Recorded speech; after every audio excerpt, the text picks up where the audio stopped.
Well, well, well, well, well. You know what time it is. It's springtime in the air, and you know what today is. Open court discussion time, live in the counselor's corner with your host, David Lorenzo Glover, aka the controversial counselor, and co-host Herb Lewis, the big bad wolf. Please like and share this video and subscribe to my YouTube channel, The Controversial Counselor. This past Monday, we focused on male and female relationships, what has changed from our parents' era. But tonight, March 22nd, um, we're going to focus on things that make men and women fight. We know it's certain little things that no matter what, we just not going to agree with. We're going to have subtle disagreements, and sometimes little things lead to big things. So we're going to talk about some of those things. Herb has compiled a list of 32 questions that we can choose from. For example, here's one of them: wedding or justice of peace? Pick a ceremony. You know, some people want their big wedding. They want to invite people. They want the pictures. They want the glory. They want the show and tell. Some people say, man, I just want it to happen. And we can just go to the justice of peace, maybe have a little reception for the close family and friends, and do a nice little honeymoon. I'm good with that. Number 2, would you like to be married, single, or dating without a long-term plan? So some people need that commitment. Some people like, yo, my ultimate goal is I'm dating to marry. Some people like, I'm fine like I am. Being single is less stress, less headaches. And then some people, you know, they don't want no long-term plan. They like to move and shake. And number 3, when you ask for help, do you try to tell someone how to help you, or do you accept the help as offered? So take a look at some of the questions. They're in the counselor's corner, but we're here now. So we're going to attack some of those questions, and we're going to go from there. Man, oh man. So today, finally, had some 6th graders come in the building. It was 60 of them. And they were, I don't know, man. I don't know. It feels odd to say the first day of school in March. And it was like some of them, you would see them, they was like a deer in the headlights, whatever, like, and I have to understand the transition. First time in the middle school, big building, and you kind of lost, but it just seemed weird. But we're going to adapt. We're going to keep it moving. And it's back, man. No more of that, what I used to call it, what did I call it? Prolaxin. It's all over with now. They back. Got to go to work. The only thing good out of this is they had what they call asynchronous day on Wednesdays, that they have independent study time, and also we don't have to go to work. We can work from home. So that's a nice little shake up for the week, to go to 2 days. They have that day you can work from home, and then the Thursday and Friday. Usually those are two a different group of kids. So it's back, and it's time to get out of that fog and get amped up. Today I was kind of like, this is weird, but we're gonna make it happen. Also got March Madness going on, and they playing tonight, so that's different too. Usually they don't have Monday night games, so I've been peeping in on those games. So to me, this is always one of the best times of the year, March Madness.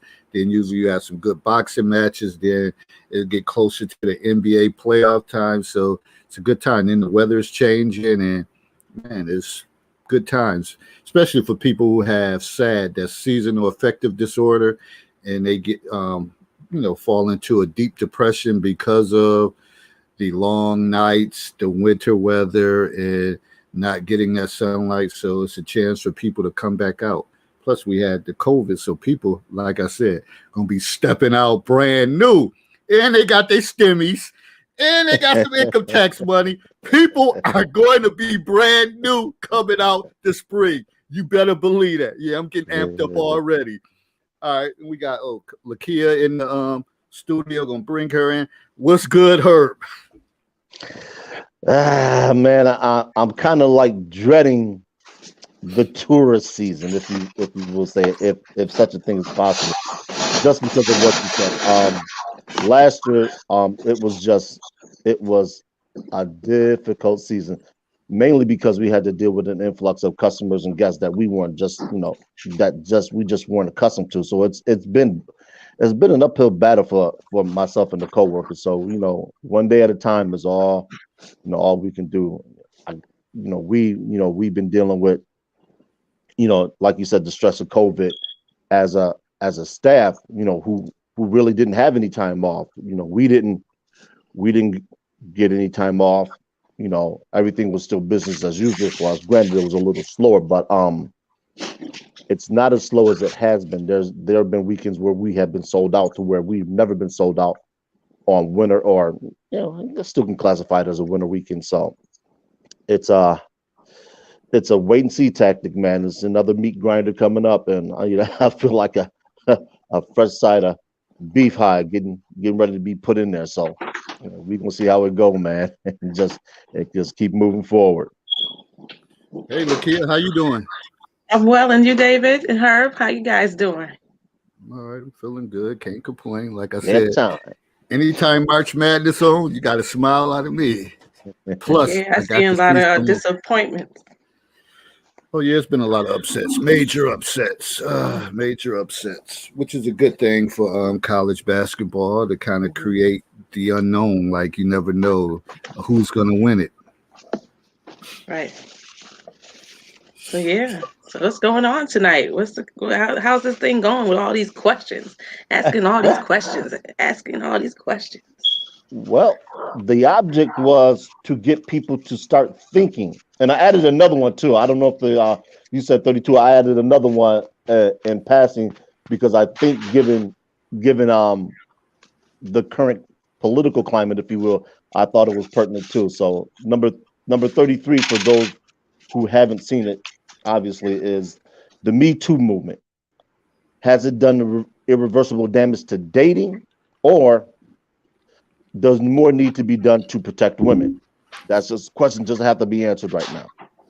But this was the question actually stems from last week's show where we didn't get a chance to really get into it just because of the nature of the discussion and the way it went. And we never really try to force the discussion in any particular direction. We like to let it develop organically and then just talk about things as they come up. So, these are some of the things that, while I was thinking about the crux of the issues that we have between each other, what actually keeps us from getting together, creating stable families, and not just having kids here and there or willy nilly, as some people like to say, just because sex is so much more easily accessible than it has been in past generations. Past generations, premarital sex is kind of frowned upon, although it did happen.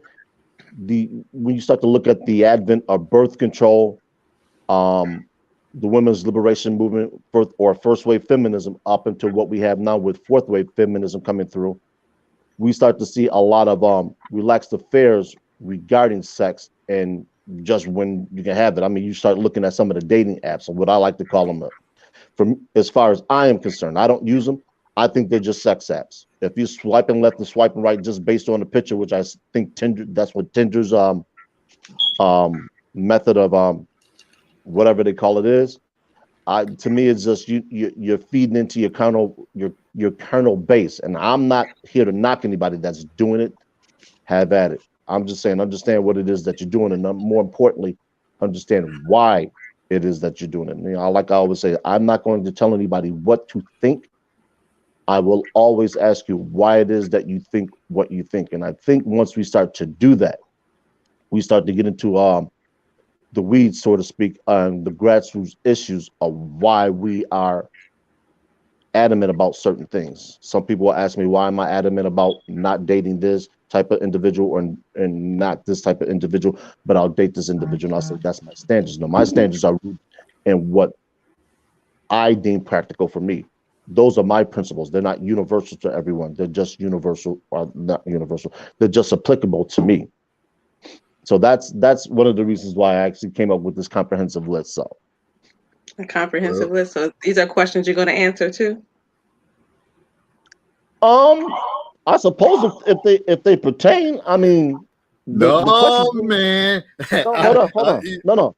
The questions aren't pertaining to a particular gender or a particular person, because some of these things they're not applicable to me. I don't have kids. Okay, so the ones that are applicable to you, are you willing to answer? We're not going to put Herbert under the microscope. I'm not Okay, so saying let's that, not. Herbert. I'm just saying, is We're not everyone we're going not to share we're tonight? not going to put Herbert under the microscope. So if that's your That's intent, not what can it I'm right now. saying. That's not what I'm Can it saying. right now. When you get your degree in psychology, that's when I'll start paying you to psychoanalyze me. Until then, stop. No. You're Well, really misunderstanding what I'm saying. I'm just No. asking. Like, also for I David as told you. well. Like, is he going to answer questions? Is this like everyone can interact in this thing, or is this what women are? The questions for women to answer? I just So you just misunderstood what I said. You kind of going too far with that one. no, I just said it's not applicable to any gender. Right. So what? I don't know why you took it that far with it. I just asked the question: was You everyone just said is this partaking going in to it? be because you just said is this going to be pertaining to women? If I I said just that said because if you're not going to answer, and if he's not going to answer, then who else is going to answer? we had the chat. Oh, okay. well, I was just asking. I'm going to answer to my best of my abilities, and I also learned this from, and I mentioned his name before, the great Dr. Papalardo, one of my first counseling 101 teachers. He said, anytime you ask questions, you better be going somewhere with it. You just don't ask questions and not go nowhere with it, and that's in everyday conversation. So that's one of the things that and I remember me and my one of my boys Igor was kicking it a couple months ago, and I was saying, dude, somebody asked you a question. One of the things I learned from counseling 101, of course you got to go somewhere with the question, but you're going to ask, what are you going to do with that information? So those are some of the things that I think about. But if you put questions out there, you got to be going somewhere with it. So it got to be a reason to ask questions. So my take. So let the games begin. I mean, where we gonna start with this smorgasbord, a buffet of questions? We could start off with the first one I read about the ceremony thing where people want the 20,000, 30,000 wedding and all these guests and all of that stuff, or is it about the union just coming together, going to the justice of peace, coming together, bringing special close friends and family to a reception, and then you two do your own thing, or are you willing to put all that money into something? What's your take on that? And that was the reason for that particular question. Many women want the ceremony because for a lot of women, that's going to be a culmination. That's their coming out party, and I don't have a problem with that. But I would rather take that $20,000 or $30,000 and put it on the down payment on the house. That's just me. I'm a private person, so the justice of the peace suits me to a T. Get a couple witnesses. Let's go down here. Let's go spend that money on a nice honeymoon or a destination somewhere. You've been wanting to go to Australia. You've been wanting to see Sydney. You've been wanting to see the amphitheater. Let's get on there. We got our passports. Stamp them up. Let's hit this flight and let's go. Or you want to go to Hawaii. You've never been there. Well, let's go there. Cancun. Let's go there. I think the fundamental differences is just what David said. What do you want? And more importantly, why? I'm at that point in my life where a $20,000 or $30,000 expenditure to feed a bunch of people that I may never see again, that's a waste of money. I don't do wasteful things. But like I said, some women want that. So it's up to the individuals together to decide what they're going to do. And given the rate of divorce, it almost seems like a needless expenditure when you factor in what else you can do with that money. Well, I believe men like big weddings as well. It just depends on who the man is, and as well as women. Some women like intimate small weddings as well. So I don't think it's just women. Some women, depending on who the person is, everyone's not the same. But to answer the question for myself, I would prefer something small and intimate with family, and mainly family, because for the most part, from my experience, when people come into weddings, it's to be nosy, and it's just to see, how it looked, if it, how the dress looked, just being nosy, being petty. So I think for me, I would prefer something intimate but close family, and I have to say close family as well, because some family members you don't want at your party, you don't want at your celebration, because they can be petty and messy as well, and you would kind of and some family members know if they're close family or not. So close family, close friends, and intimate, so that it is between the union, between the families coming together, and just enjoying, being you want people that's going to be there, that's going to be supporting the union. And so that's how I answer that one. That's my Now, answer. now, this is what the question was driving at. Who's going to pay for that? You didn't put that in. You didn't put that in there, but why But does that see, matter? hold on, because we did. You didn't catch it because you wanted the ceremony. We spoke about the $20,000 or $30,000 it was going to cost for a bigger wedding, so you want to scale down. Somebody still has to pay for the scaled down version. Who's going to pay for that? You're the husband. At this age, depend for me. At this age of life, I'll probably do it. Both of us would do it together. If he proposes, I would hope that we can do it. We can do it together, because we're going into this together. And if it's if it's one of my kids, I talk to my kids, and I know, like, traditionally it was like what the dad pays for the daughter's wedding traditionally, and like the mother of the bride, so like the mother of the son of the groom, they pay for like the alcohol and things like that. So that's mine. Correct me if I'm wrong, but I believe that's what I remember. But now that things have changed, it's basic to me. It's like coming together. And I know some women they're gonna say that's not, they want the man to take care of everything, but yeah, everybody does things differently. I'm gonna nip this in the bud. When you said as far as kids or whatever, their weddings, I ain't paying for shit for two grown ass people that want to get married. I ain't paying. I'm gonna show up. I'm gonna show up, and that's it. I ain't paying for shit. I don't believe you. I would help. You gotta help. They're your kids, and you're proud of them. You say, "What can I help you with?" I would help with something. If it's either the banquet or the dresses or something, flowers, I'm gonna help. So I'm just saying. But see, that's what we're getting at. Why spend that money when you can invest it? It doesn't have to be that much. You can be smart about it. It doesn't matter if it isn't that much. It's something.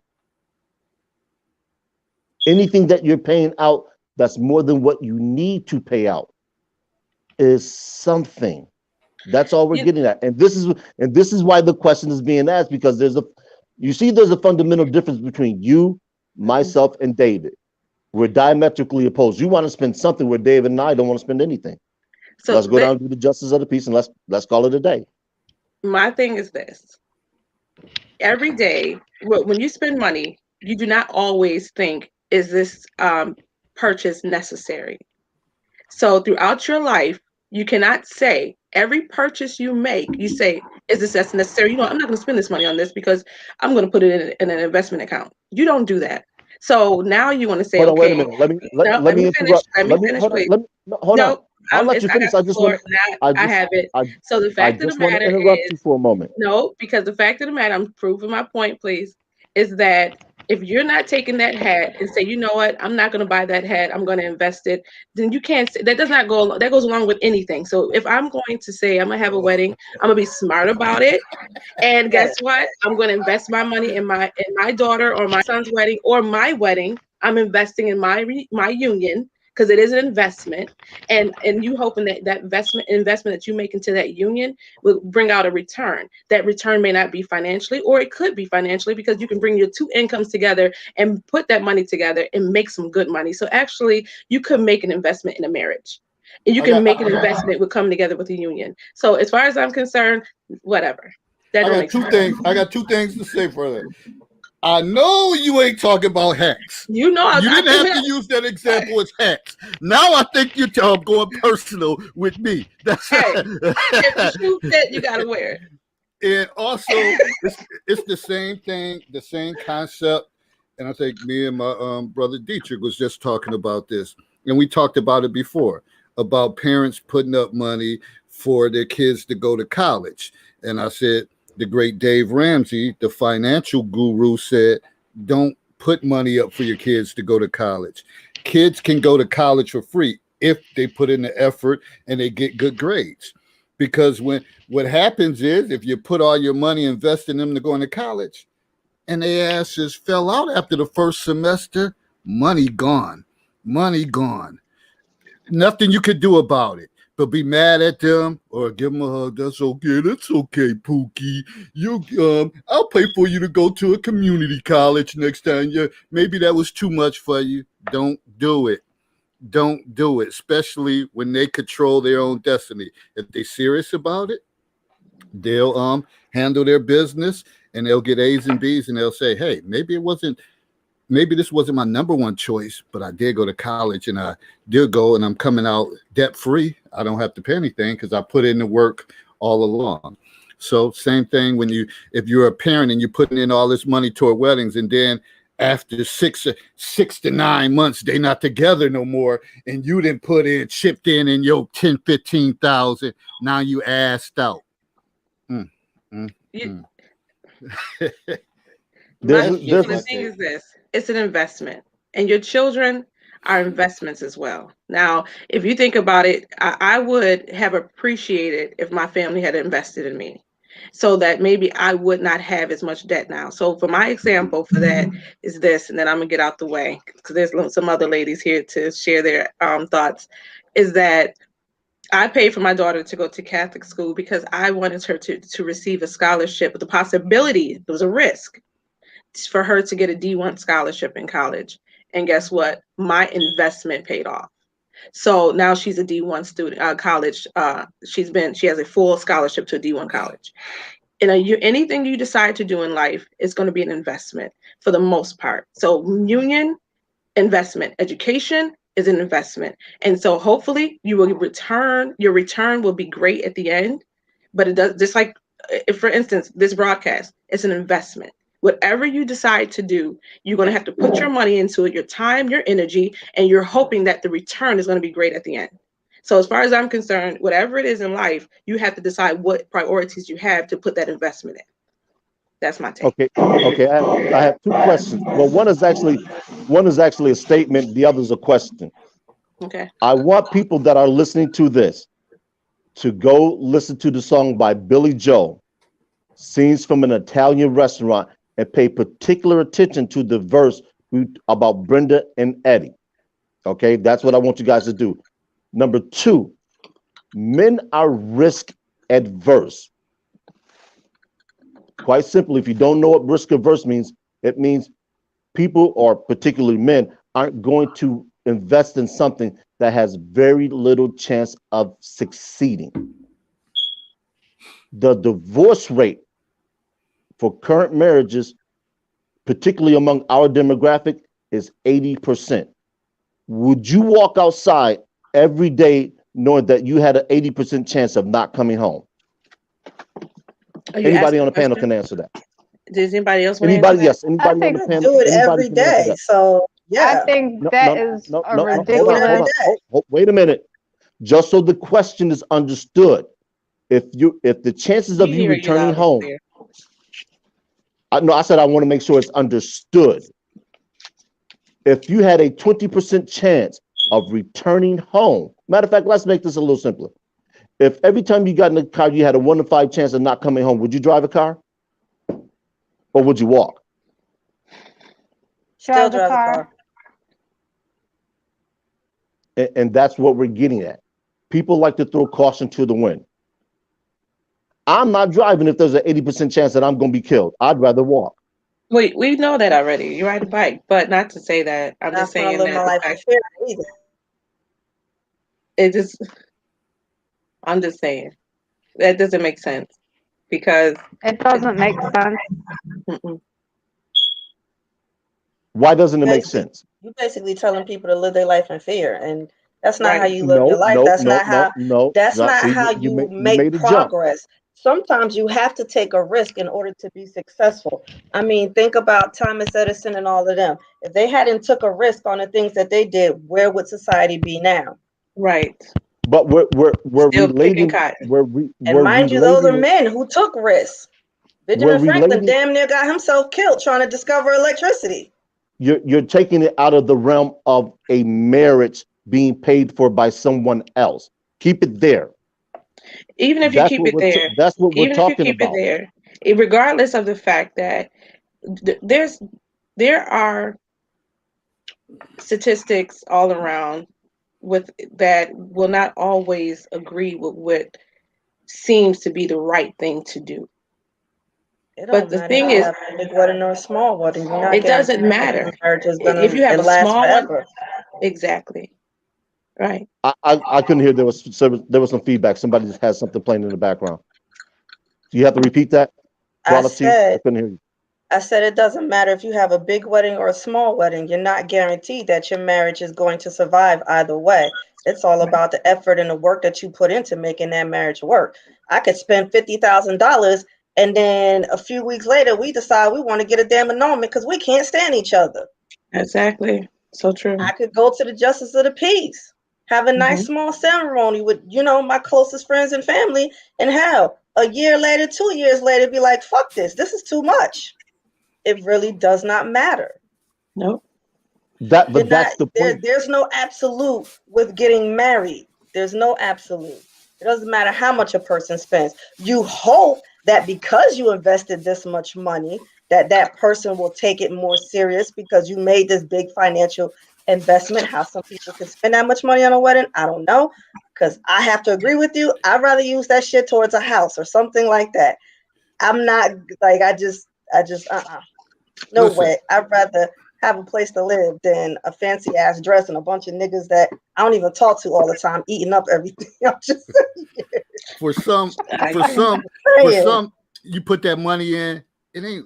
Some people, when you get a certain age, it ain't like you can re-up and say, okay, I'm about to run it back and build back this pot back up when your ass damn near 60 or 70. Exactly. It's done. It's done. It's not like you about to work overtime. It's not like your Social Security gonna double up or whatever the case is. It's not like you gonna go to the casino and win every time. So how do you re-up? Or you just say, damn, I just put $20,000 in this for my daughter and ain't together no more, and that was money that I had saved, but I wanted my child to be happy. I wanted the best for her, and you got to think wiser. But before I go on, Anita hasn't really said much, so I'm going to bring her in because I hate for somebody to be sitting there and we don't call them. How you doing, Anita?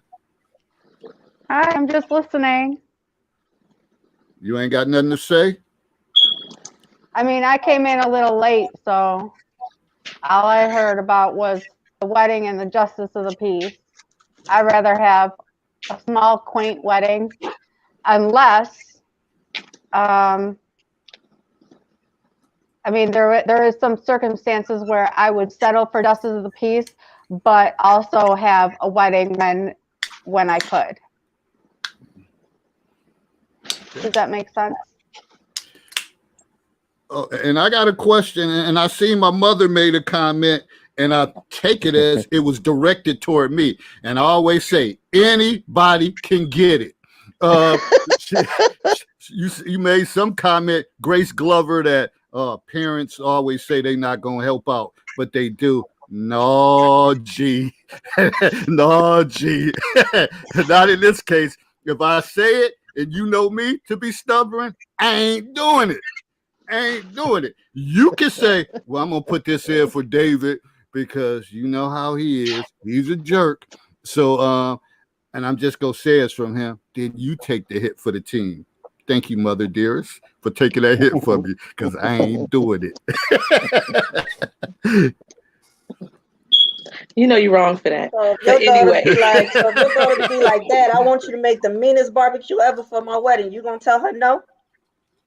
Me make barbecue. No, Yeah. I'll find somebody else to I'm just using it as an barbecue. example. If she I'll- asks you to cook for her wedding, you gonna say no? You're It not depend- spending any money on it. It depends if I like the cat that she getting married to. See, now you changing the topic. You see? Ah. There's always conditions to certain things. See? We're talking about conditions. We're talking about what you would do for your child. Exactly. Yeah, so How pick far are you one. willing It to says go? pick one You or willing the to other. spend your Or, you know, money. So she say, hey, I'll buy everything you cook for my wedding. And you like, it depends on the cat now. Who the hell do I look like, Benson or somebody? Really? It's just an example. I know. No, I ain't cooking. No, she's not the kind of person to do that. Again, I'm gonna stand firm to that. she said, yeah, okay. Mom said, she said, yeah, okay. Who said that? Your mother. Okay, she talking reckless. All right. But see, Go ahead. go ahead. I was just gonna point out the. Go ahead. No, go ahead. I was just going to point out the comment by Tasha Ray. She says, "I don't see a problem with budgeting for a wedding. I'd rather have the justice of the peace, but I see no problem with balling out." Once again, it leads back to the question: everybody wants to ball out till they got to actually pay the piper. And this is what David and I are getting at. And we can see how diametrically women and men are opposed. But like I said, that's the reason for the question. So the way I wanted to do this was I was going to have people pick out numbers from 1 to 33. We've already dealt with number 1. So anybody in the panel, or in the chat, select a number from 2 to 33, and we can hash out the next one. This is on Anita. I'll pick Anita to pick the number. Pick a random number. I pick sweet 16. 16. If income is your level, what is your level? Now, the way I did this was this. From 0 to 10,000 is 1. From 10,000 to 20,000 is 2. From 20,000 to 30,000 is 3, 4, 5, 6, 7, and 8, and so on. So, without divulging, and I'm not asking for approximates, my level is between the 3 and the 4. I'll put that out there, which is about where I look for the type of woman that I date. So, if your income is your level, what are you dating? Wait, run those numbers back again. Quite understand. Right. What are the numbers? What's 1, 2, 3, and 4? What is that again? It's based on Are your you income. talking about the level of attractiveness? No. Level of finance. If You your 0 level to of, 10,000, your ass is dead, busted, broke, and disgusted, and financially embarrassed. if income, we always hear people talking about he's not on my level, she's not on my level. So if income is your level, what is your level? And the way I did the levels was this: $0 to $10,000 is 1. 10,000 to 20,000 is 2. 30,000 to 40,000 is 3. 30,000 to 40,000 is 4, and so on up the scale until you get to 100,000. Anything above 100,000 in terms of this discussion, this particular discussion, is a level 10 person. Like I said, my level is between the 3 and the 4. That's where I'm at in terms of the type of women that I can attract with my income.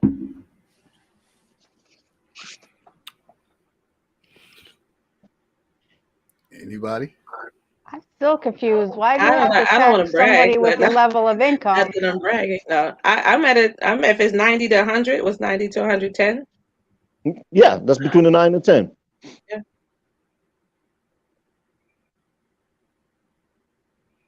Anyone else?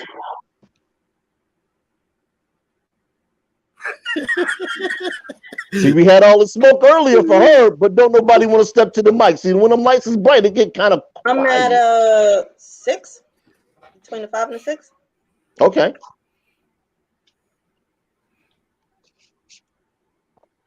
Okay. I'm like 3 to 4. Okay. I mean, this is so people understand when that level statement is thrown out. A lot of people like to use it to shame somebody else because they're not earning money. They never stop to look at the type of person that they're leveling that against. And generally, when it comes to certain things, physical attractiveness comes in, moral character, what they do for a living. Are they interested? Can I talk to them? Can I sit down and be friends with them? Do I even want the person around me? This is why. Go ahead. Go ahead. No, I was going to say, I'm sorry. No, finish that thought. I'll come back to it. I apologize. Go ahead. This is why when people throw that around, it becomes incendiary, because now you're using money as a sole determinant factor on whether or not some guy will be able to date you or whether you'll date some women. Generally, because men don't care about nearly as much about the type of money or the income level of a woman. Generally, women use it to disregard men, and you have absolutely every right to do that. I harbor no woman, no malice, no ill will if she tells a guy you're not making enough money for me, because women generally are looking for security. There's nothing wrong with that. See, for me, security, like but also. You gonna talk, Anita? Go ahead. Secure. I would look for financial stability, but also that's not the key to everything in a relationship. So if somebody has a college education, but their college education, their job can only get a job like 35, 40,000 a year, then at least we can have an educated conversation. And for me, I'll be happy with.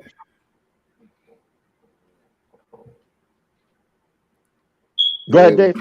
That's it. And for me, I mean, you can look at it and, I could say, oh, I'm a 9, 10, or whatever the case is. But at a certain point, and I guess it may be age, whoever brings me less stress, that's a key thing. Stress. Right. That's worth the amount of stress level is Right. It's not even measurable to somebody who, okay, if I said I'm a 9 or a 10 and they say, oh, I'm a 9 or 10, but they stress the hell out of me, then it's no point. But if it's somebody that's say, oh, I'm at a 3 or 4, but everything is good, everything is great, whatever, we get along, we laugh, we enjoy each other, but they're still working to get, they may be working to say, all right, I'm at 3 or 4, but I plan to be at a 5 or a 6 in due time. Once we set, sit down, you set goals for yourself. Stress is the key thing for me. I don't have time to be going back and forth and all that stuff. So that way, that's a big part for me. No, I totally agree with that, because that's why I think when we discussed it before her about if I would date a guy that was making 30,000, yeah, because if he has the money, can't buy peace, money can't buy love, money cannot buy loyalty, and money cannot buy trust. And so I would rather take a man that has less, make less, but he's a great guy and he's doing his part, and we bring our part together and let's make it happen. Yeah, I mean, his money could pay the bills, and my money we could be saving, banking, and traveling and enjoying our life. And that's how you have to look at it. It's not all about the money. It's also about chemistry. Right. I have a difficult time finding the right chemistry with somebody. Right. That too. I can't date just anybody, because chemistry for me is hard to come by. So if somebody, well, right now I can't work because COVID and my health conditions, but when I can work, I make a little bit more. But if somebody, like I said, was only making 35,000 and we had great chemistry and everything else was good, and he wasn't giving me anxiety because he didn't make me feel like he didn't have the triggers that I experienced trauma growing up, then it would be a better situation than somebody I would date that was making 90,000. I have dated somebody that was making a lot of money, but money wasn't everything. It really wasn't. Okay. I'm done. Are we gonna move on to another question, or are we still tackling this one? We can. Somebody, anybody in the chat on the panel, pick another number. 7. 7. I would like to pick one, single or married. Or dating without a long-term plan. No. It was 3. It was 3 options. Mm. It was 3 options. Yeah. It was 3. I'm That looking was right the at one it. I chose. Yeah, to it put says up. 3 I on added, there. I'm sorry. I stand corrected. I added that later. Yes. Pick one. I want to be married. If it happens, I would marry again. I would, because I'd for rather me, be married. biblically, I'm saying that, I can't excuse my not being able to pronounce it, but it does matter to me to have union, and however that union comes together, I prefer marriage. Me too. Well, eventually I will be married. It's just a matter of who that will be to. Mm. And yes, it's going to be a justice of the peace. You're not invited. For me, if it happens, it happens. If it don't, it don't. I ain't gonna stress over it. I'm gonna keep emphasizing the word stress. Nobody's gonna force me to do anything I don't want to do, or if the feeling isn't right, it's gonna come from me, and I'm gonna dictate that time when the time is right. So I know sometimes people are like, oh, we've been together for 2 years. If you're not thinking about marrying me, you're not gonna dictate that. You're not gonna force After me to a 2 wall years, or whatever, I huh? would even. Mm-mm. What'd you say? But would you The 2 years rather? not long What would you enough. rather be? After 3 years, so you put the time limit that that person you have a time frame. Who, You, me? Molly T. I said 2 years is not long enough to date somebody to be like, oh, I want to Oh, get okay. married and all that. Oh, okay. I Mm-mm. thought you were saying that like I need to live with you first and see what kind of person you are on a day-to-day, because there's a difference between dating somebody who go home at the end of the night than living with somebody who ain't got nowhere else to be. You see a whole different side of a person when you move in with them.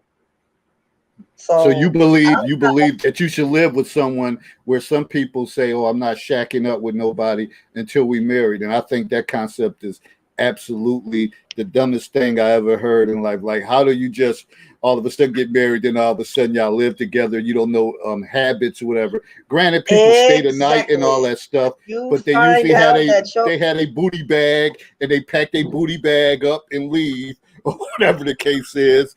But it's not like living with them and you're like, oh, they do this, they don't do that. Oh my God, they're disgusting and all that stuff. You know what?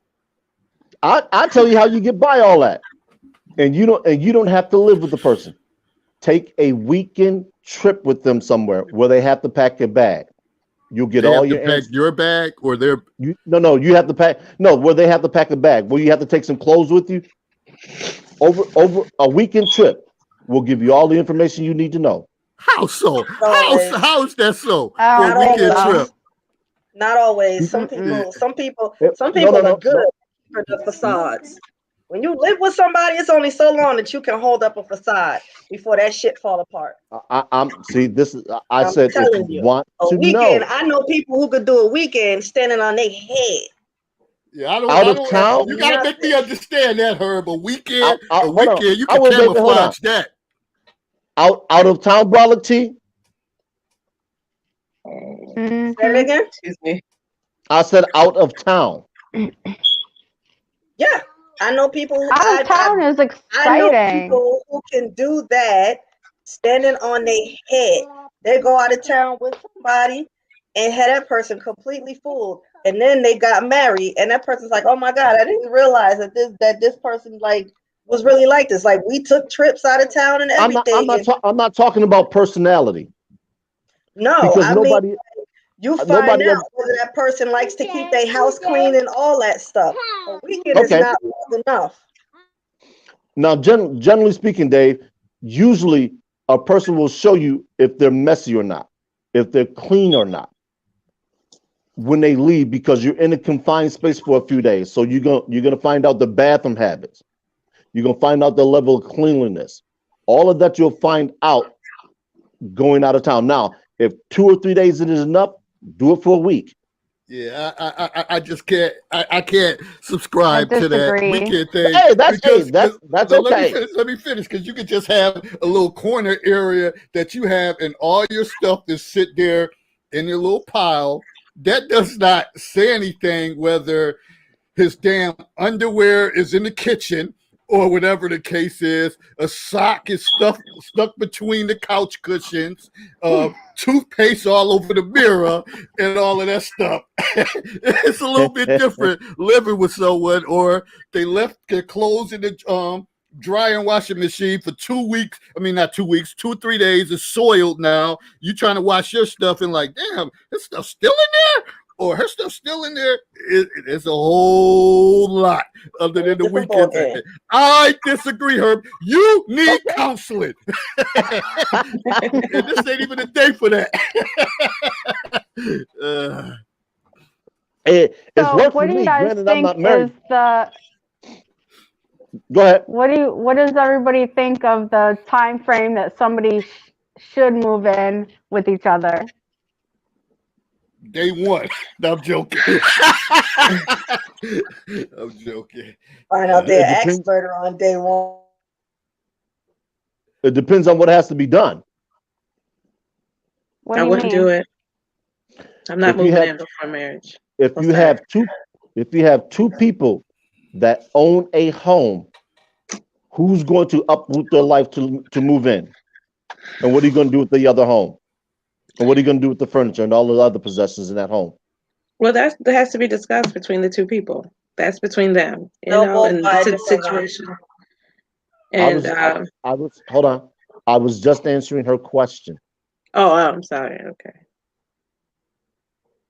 Well, I don't know. I didn't get that far in life yet So I'm like, to figure that part out. But I think I own my home. So if somebody rents or owns a home that they can have as an income home, I would say after, now a lot of people are not going to agree with me, and that's totally fine. I know my comfort zone, and I think if everything goes well from start to 6 months, I think at the 6-month mark, I would be comfortable with somebody moving in with me. And a lot of people think that may be too fast, but also you got to remember, in the military for 12 years, you have to decide things, because things kick and move, kick and move, kick and move. So that may be my maybe one of those relationship habits that I have. But I mean, I think 6 months would be my comfort zone. 6 to 8 months, if everything is good, if there's not major red flags. What would be a I ain't major moving red in. flag? I ain't moving in with nobody's moving into my home without being married. I just rather have my space. He has his space until he makes that vow to be together. That's for me. So I'm not going to put myself in that situation. So with that, look here, what you said, will it be one of those things that, okay, he's at your house a few days a week, you're at his house, or how does that work? Yeah, we'll spend time together, either his or mine, but not moving in together. Okay. Not until we decide to get married. And then we get married. Now, I know Julia had a comment, and she said, how is that dumb? I just think you have to, like you try on a pair of shoes, you have to go through that before you decide. When I made the comment about people who just say, okay, we're not moving in until we get married. I think you have to have a trial run before that, because Well, that's where the trial run comes in, when you're hanging out at each other's house, right? yeah, but it probably has to be like certain days. Like he has to be at your house for like 4 or 5 straight days, or maybe a week. Then you alternate. You at his house or something. Right. It has to I be mean- something like that. All that stuff Herb was saying, that weekend trip and that That little weekend ain't double nothing. bed, We're gonna learn whatever the nothing about case how is, nasty our people Right. on a weekend. that ain't gonna In cut a it. week or two with a person, well, you learn real fast. You find out if she the type to come home and snatch her bra off and throw it straight on the couch and keep walking. You'll find real fast. Right. So I think it has to be some time. Okay, but let me rethink this. I think we need a trial run for about a month before he actually moves all his stuff in. But wait a minute, why does he have to move in? Why can't you move in? I have my own house. He does too. See, that Who becomes said I the got a argument. solution to that.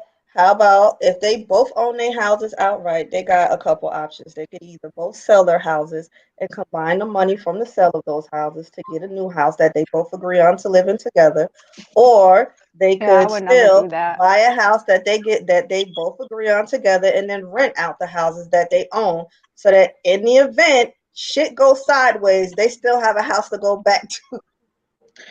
You know No, what? you're I don't right. think I I would would sell the never house want to. though. I will not Go do ahead. that. I would not want to sell my house because No. this is all I have, and I work so I hard said you to could get rent to it where out. I I didn't want say you had to Hold- to sell it. I get to said where that I was an want to option. be You could always today. rent it out to Yeah. somebody. No, I Anita, wouldn't see rent it what you, out to anybody either. okay. Well, then you might as well I just would- sit I in would your just- little house A lot by of yourself and enjoy it. maybe Well, And let okay. you be Somebody's you gonna and him somebody be him. somebody's gonna love me in my little house, but it just also like Miss depends. Pearly and her mustache. She said somebody's gonna like it. Yes, somebody is. You know what You're I'm absolutely talking about, right. right? That makes that's the best part of the movie. That makes me laugh every single day I think about it. Okay. Well, I'm just saying So that I if you think have. Go ahead. Go ahead. I think from my experience talking to guys and dating guys, most of them were willing to rent theirs out as a rental income. I'm not selling my house because I work too hard. I ain't going for all this again. Well, I guess that would So come if it don't work out, I ain't gonna be y'all can left make the out most homeless. money off of, Right. which one you can make out better.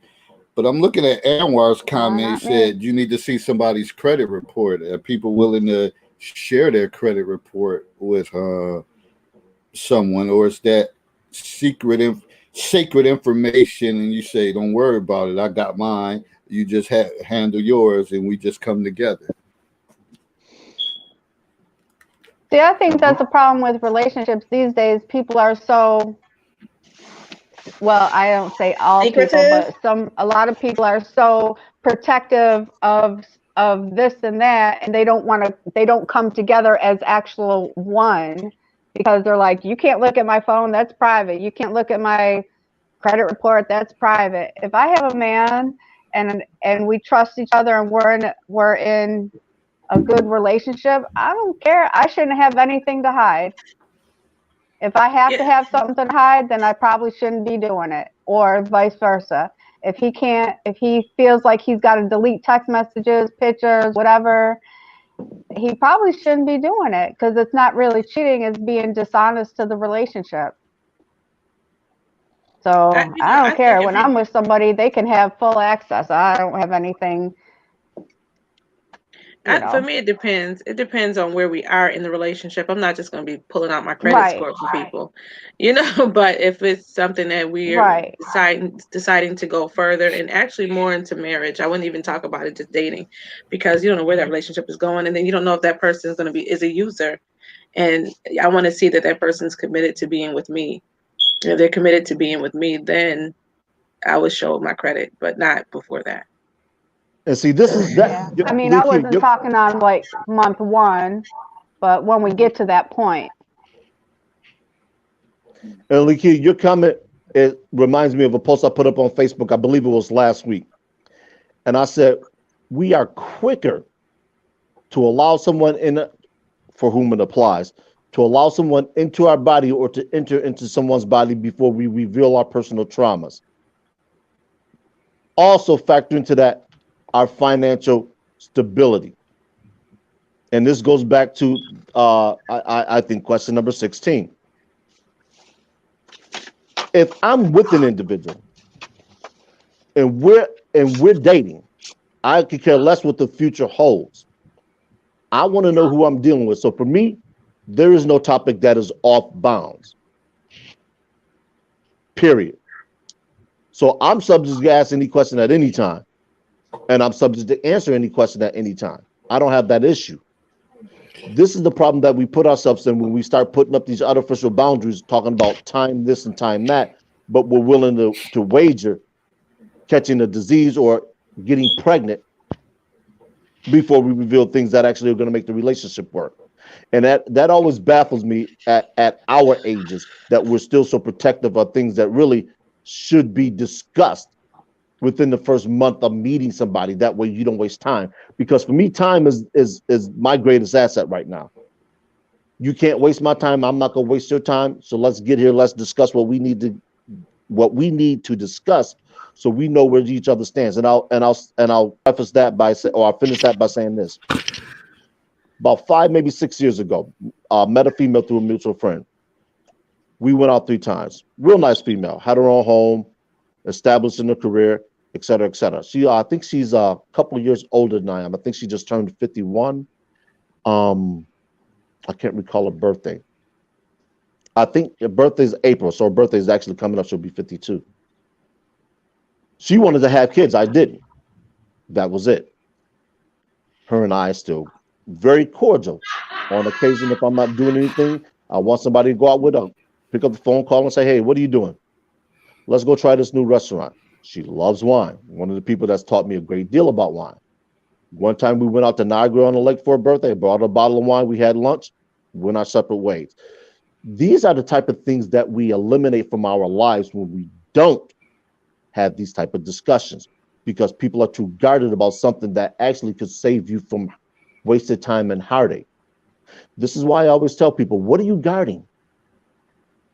What is it that you're keeping from somebody that's going to keep you from enjoying happiness or contentment or some level of satisfaction in your life?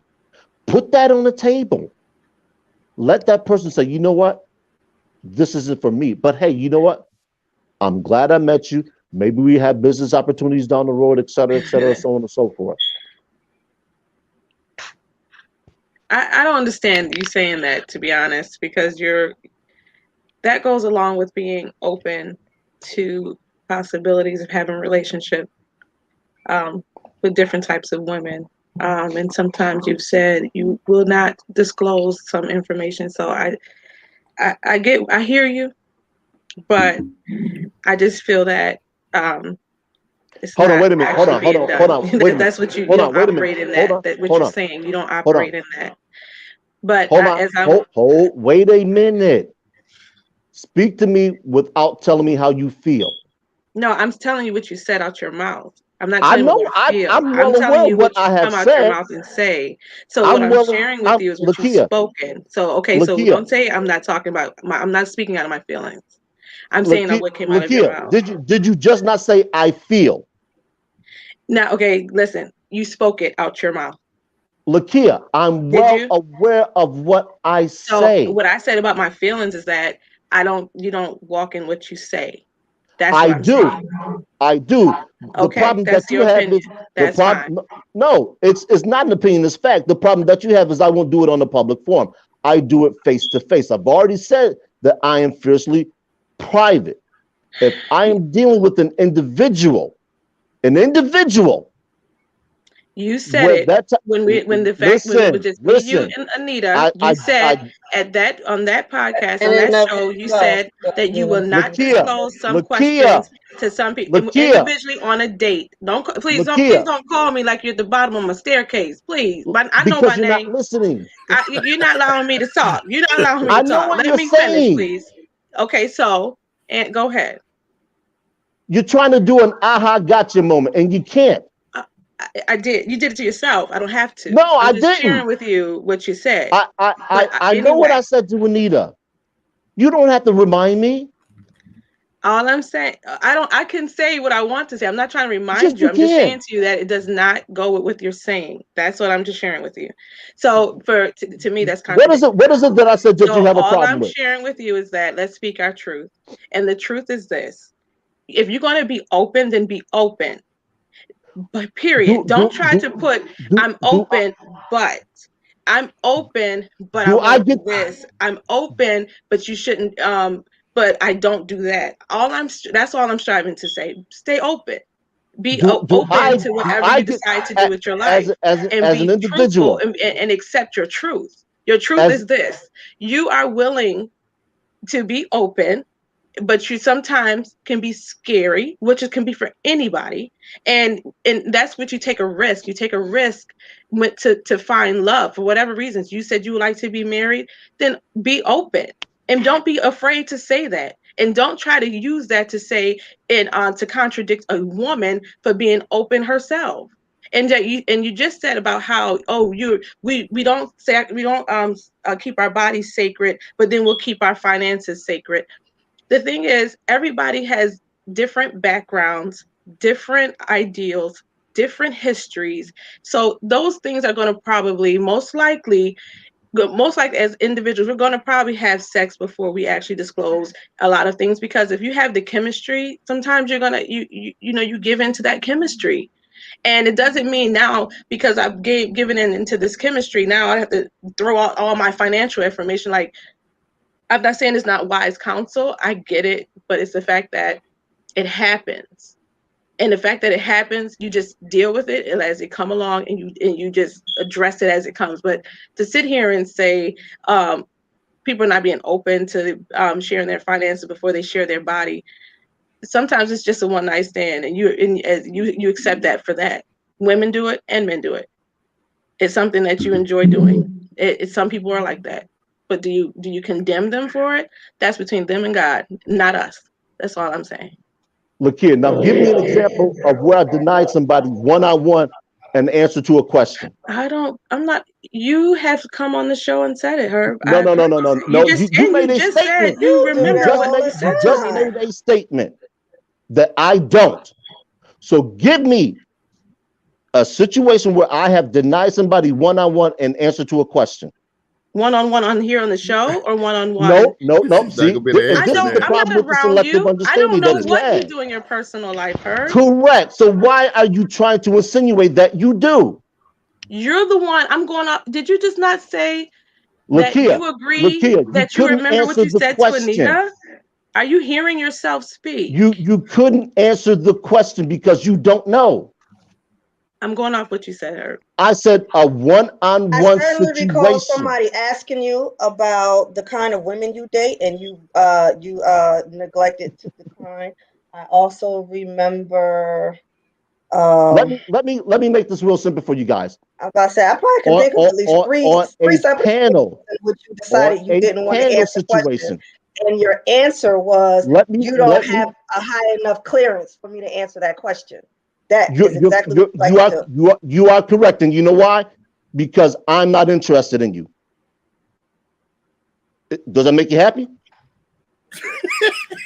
I wasn't the one asking those questions. Somebody else was asking you those questions. The question has been answered. Honest, because you are most certainly not my type. So pause right there. The question has been answered. Pause right there. You just said give you some. Listen. You said to name situations. I said I could think of 3 times where somebody asked you a direct question and you declined to answer. I didn't ask you those questions because I don't give a fuck. I would never ask a question like that. And I've said at least 3 times. I said at least 3 times. Give me a situation where it was peer to peer. This is not peer to peer. This is public.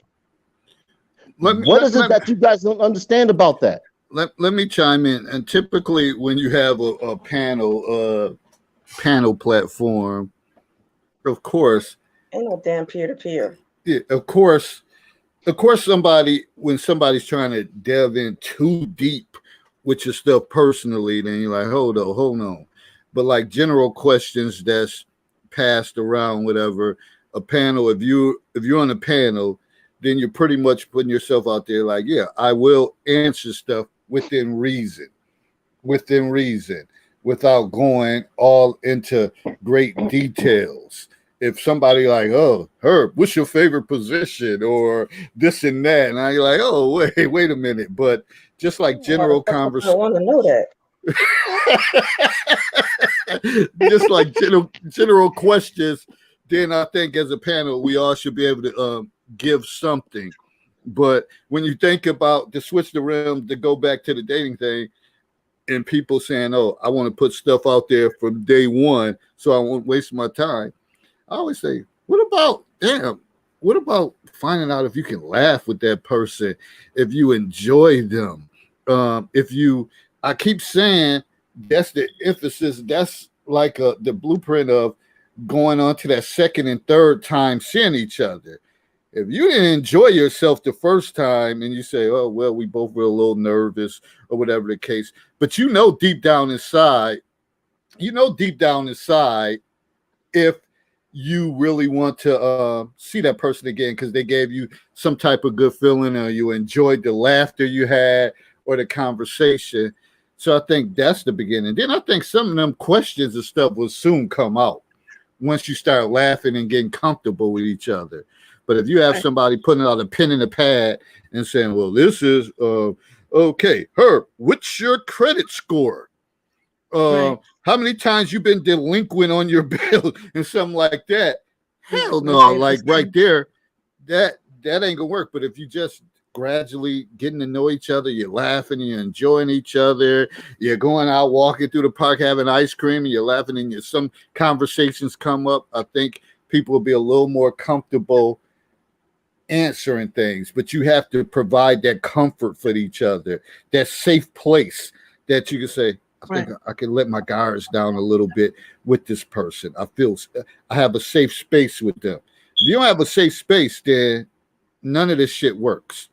None of it works. Right. That's just my 2 cents. Girly girl in the house. How you doing? I'm good. How are you? All right. Hey, ladies. Good evening. So, Rebecca, what's good? I know you heard a lot. We've been saying a lot. That one to death.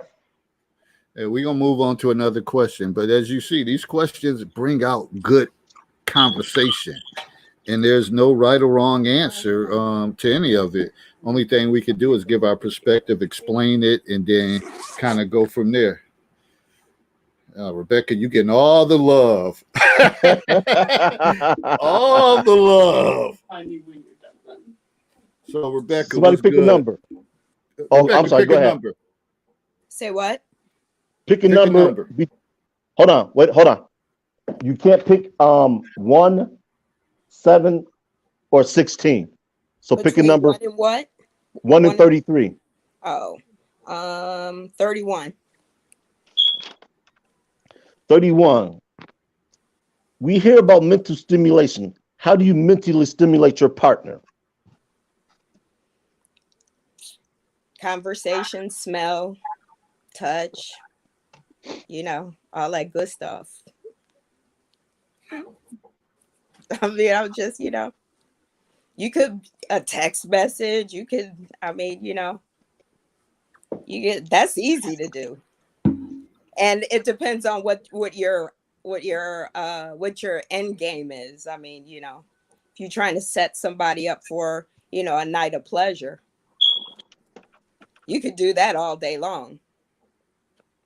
If you're setting them up for a serious conversation when you get home from work again, you can do that all day long. But I think it's through sight, touch, smell, all of that.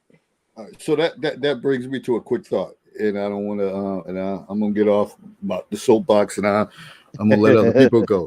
So, Rebecca, or any ladies, what if you met with a guy and you didn't like his scent, the scent he had? Are you gonna say something to him like, "What were you wearing?" or whatever the case is, like, or is that like a deal breaker? The first time he threw on His this scent, cologne. yeah, he thought he had on some major ladies killer, and that shit was horrible Nah, smelling to you. I mean, that isn't a deal breaker. Now, if you're talking about his body odor, you know, every scent, I'm just saying, but every scent doesn't smell the same way on every man. Correct. So even though I have my favorite scent, it smells differently on my son than it does, you know, on somebody else. But if it was a scent that I didn't like, I would probably buy him something that I like, or depending on how long we have been. Is this a first date? Well, it's your first date, you've been meeting him, or a couple dates, and he had the same scent. How would you? But you like this conversation and all that. How do you tell him that shit you wearing stink? Well, I mean, I would just tell him that Really? I didn't like that scent. It's not a favorite scent of mine. I mean, you know, I mean, things do have to be pleasing to the eye and all the senses. But I mean, I wouldn't just be flat out rude. Now, if he was my long-term boo, you know, I would just put him in the bathtub, you know, hop on in there with him and present him with a new bottle of cologne. And I think that would take care of that. But if it was first date, I would let him make it, because, you know, that's mean spirited. But over time, you know, I would tell him that it's not a favorite scent, especially if he asked me, you know, do you like this scent? I wouldn't lie. I'm not going to lie and say, no, I don't like it. But, you know, do you? You know, I would want somebody to tell me that I smell good. So, and I would want to smell good for somebody. So, I mean, Now, you ladies, know, and I would hope he would want to do the same for me. So maybe he wouldn't wear that particular cologne when he was out with me. He would wear something that was more favorable to me. Well, the word is that women like the scent of baby powder, No. black On licorice, babies, we like it on licorice, babies. black No. licorice, I and hate the smell lavender. of black I licorice. like something a little more earthy, personally. Issey Miyake is like my most favorite scent on a man. But you know, again, to each his own. But for some reason, I like a man who is freshly clean and then he sweats just a little bit. I don't know why that is pleasing to my nose, but it is. But I mean, to each his own. I don't like the smell of flowers. I won't wear perfume. Anything that smells flowery, I need to smell like a piece of fruit. I feel like I want somebody to feel like they want to bite me. So, you know, I want to smell like some fruit. But every man doesn't like that. So if I were dating a man that didn't like that, I would probably. Some man just like to bite into some chicken smelling broad. There you go. If chicken is your favorite scent, I can take a little.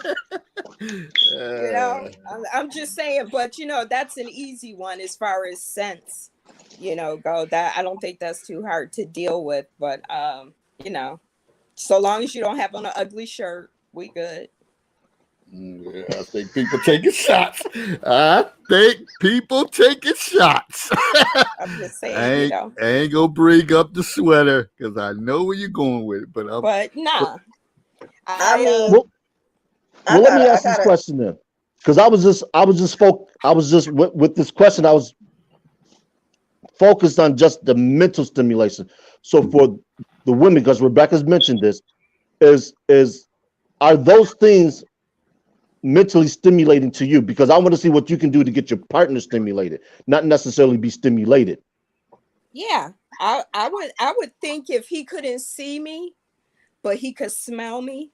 No, and that's what I'm. Hold on, stop right there, Rebecca. That would I don't want stimulate him. Right. If he couldn't see me, but he could hear me, that might stem. You know what I'm saying? So I think it all goes together. Okay, I'm speaking in terms of conversation. What can you do to get your partner stimulated with conversation? It all That's what I was depends driving. on, I guess it all depends on where I'm trying to get that conversation to go. You know what I'm saying? If we're talking politics and I know exactly what I'm talking about, you might find that mentally stimulating. So I think it depends on where I'm trying to get him. And that would depend, and whatever that was, that would be my tone of the conversation. Again, if I was trying to get him into bed, you know, it would, if there might be some music behind me while I'm talking to him. The text message might have some visuals. You know, it just depends on what I'm trying to do with that conversation and where I'm trying to get him. So I mean, you know, a picture of a teddy might just be the perfect thing to get him where I need to be, and that's it. My paycheck, you know, because it's time to pay bills, might be enough to get him to where you know, it really does depend on what I'm trying to achieve. So again, though, you know, unless you're just ass boring, I don't think it's too hard to stimulate someone mentally. So I mean, you know, again, sorry, my dog is trying to take over. No, no, that's. Anybody else want to tackle that one? Well, it depends on how we're communicating. If we're talking on the phone, then it would most certainly be the tone that I take when I speak, and Yeah. knowing my partner, knowing what turns him on mentally, what kind of conversations get him in that kind of mood would be the kind of conversations that we have. If we talking by text, it would be key words that I would use that I know would elicit that kind of emotion out of him. Yeah, I agree with that. And that's where knowing your personnel comes in. Because I know for a certain person, if I put CUM and say, I want you to come to me, it's already planted that thought in his head, Girl, what for I'm every talking person, about. for every person. If you put You know what CUM I in a mean? text Like, message, every person that gets it. You you know, get didn't they me? used to say You that get making me? love to a woman is like 90% mental and, you know, 10% physical? I mean, I know I got the numbers wrong, but I can remember reading something like that. You know, mentally stimulating your partner, I think, is important. And I agree with her. It's all about this. It's all about your presentation. Yep, if you present it right, you can get anything. I mean, the crazy Damn part skippy. is presentation is the key to everything. If you know how to talk to a person the right way and present things the right way, you can always get a yes. And very few times will you ever get a no. But you just got to know how to, you know, sweeten the deal, sweet talk, whatever you want to call it. You just got to know how to finesse it. I agree with that. Yeah, I hear that, Asking for a fellas. new You hear pair of that, shoes when fellas? you sitting on top is Hell, the you hear that, right. ladies? Don't act like fellas don't finesse. Thank you.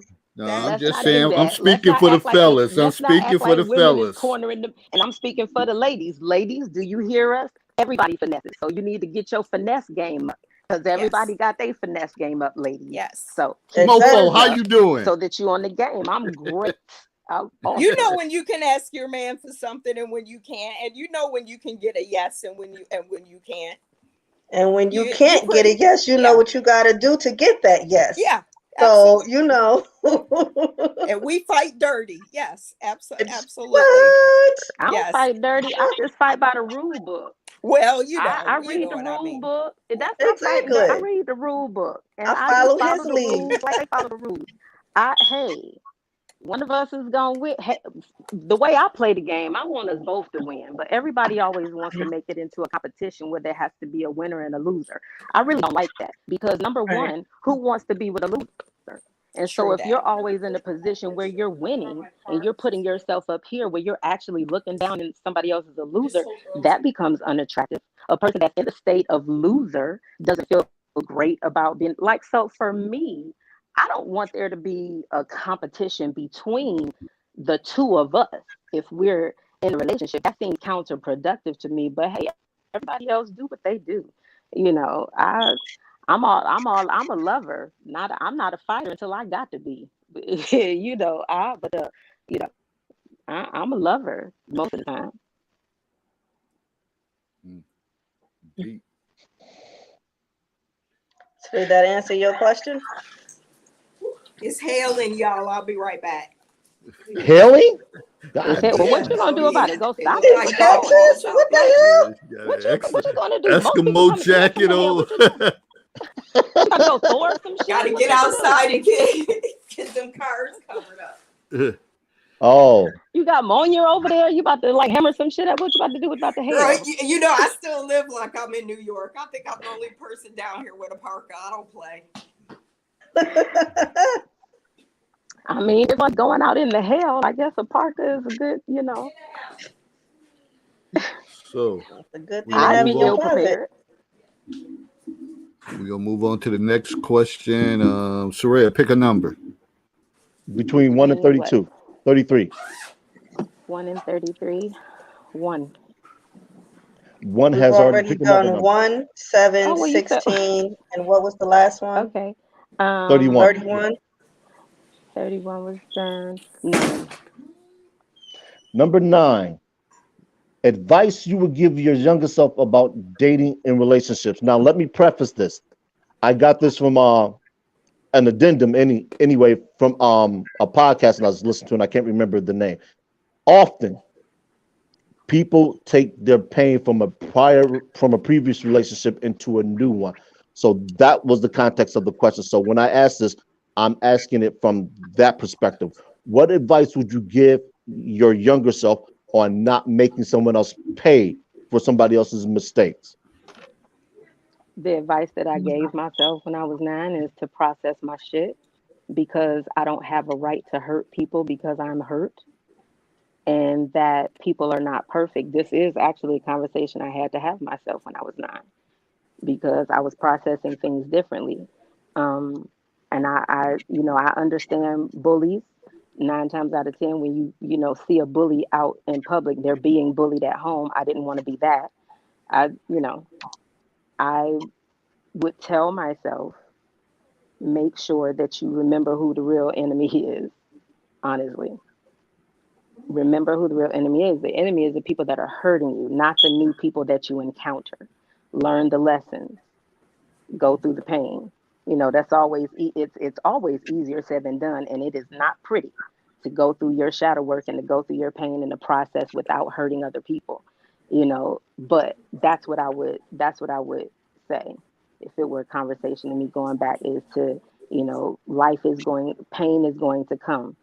Your job is to process it so that you don't further the pain, so that in all avenues that you can, the pain can stop with you. So that's what I would say.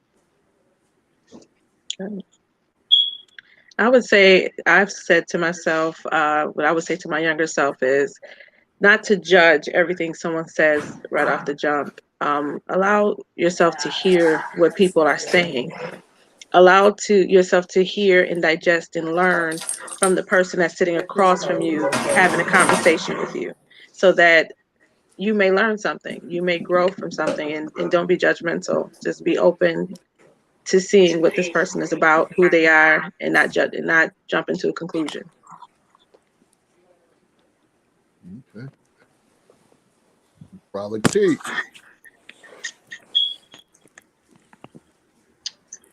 I It's something.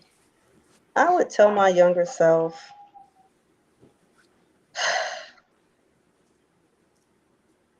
choose wisely.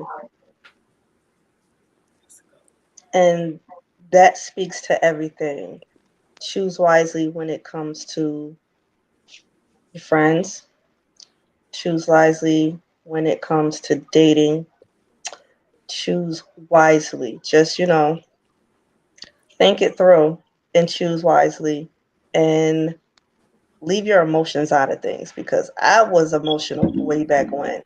I'm not as emotional as I used to be, but I would tell my younger self to choose wisely and to leave emotion out of things, because a lot of times I did shit out of anger that in hindsight or after the fact, I'd be like, I shouldn't have did that, but just leave your emotions out of it and choose wisely. So I'm gonna jump in here before I go to Anita. And for me, again, somebody touched on, I would say think for myself. Don't put stuff out there to your peers, and think and go with your heart and feel what you feel without getting advice from others who haven't been through shit, or they're no expert in a particular situation. So I would try to ride it out and go through the tough times myself, and hopefully, and live with the results, instead of putting it out there to my homeboys, when instead of looking at them and like, man, they ain't got nothing going on like that, but treating their word like it was bond, which half of it ain't about nothing. But that's what I would do. Anita.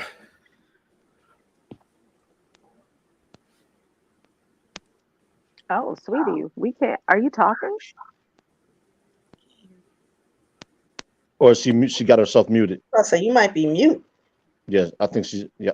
Oh, I'm muted. Girl. Oh, okay. Well, I loved everybody's answer. It was fantastic. So a little bit of everybody's answer is my answer too. I feel the same way.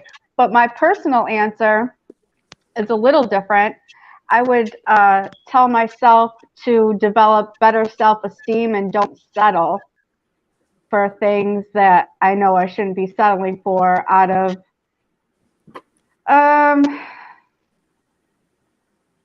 the trauma, because sometimes we go through trauma and it just seems like normal things to accept, but it's not acceptable. I would listen more and talk less, try to understand where the other person's coming from, try to process my feelings about it. Let's see. Understand my trauma. And what would you tell your younger self about not taking bad things into next relationship, about not making people pay for things like that? Mm-hmm. Realize the trauma that I've been through and process it and work through it, so I don't have to, one, deal with that again, and two, not hurt somebody else. That's my answer. You know, I would tell my younger self that when you have grandchildren, they're going to pull coups on you. So you need to pay attention right now so that you can remember all the coups that you pulled. Because right now, my 4-year-old, that's really secretly a 40-year-old adult spy, is down here after bedtime. She said, Nana, I need something. I said, what you need? She said, and she just walked around. Come here, you might as well say hi, because you done got out the bed.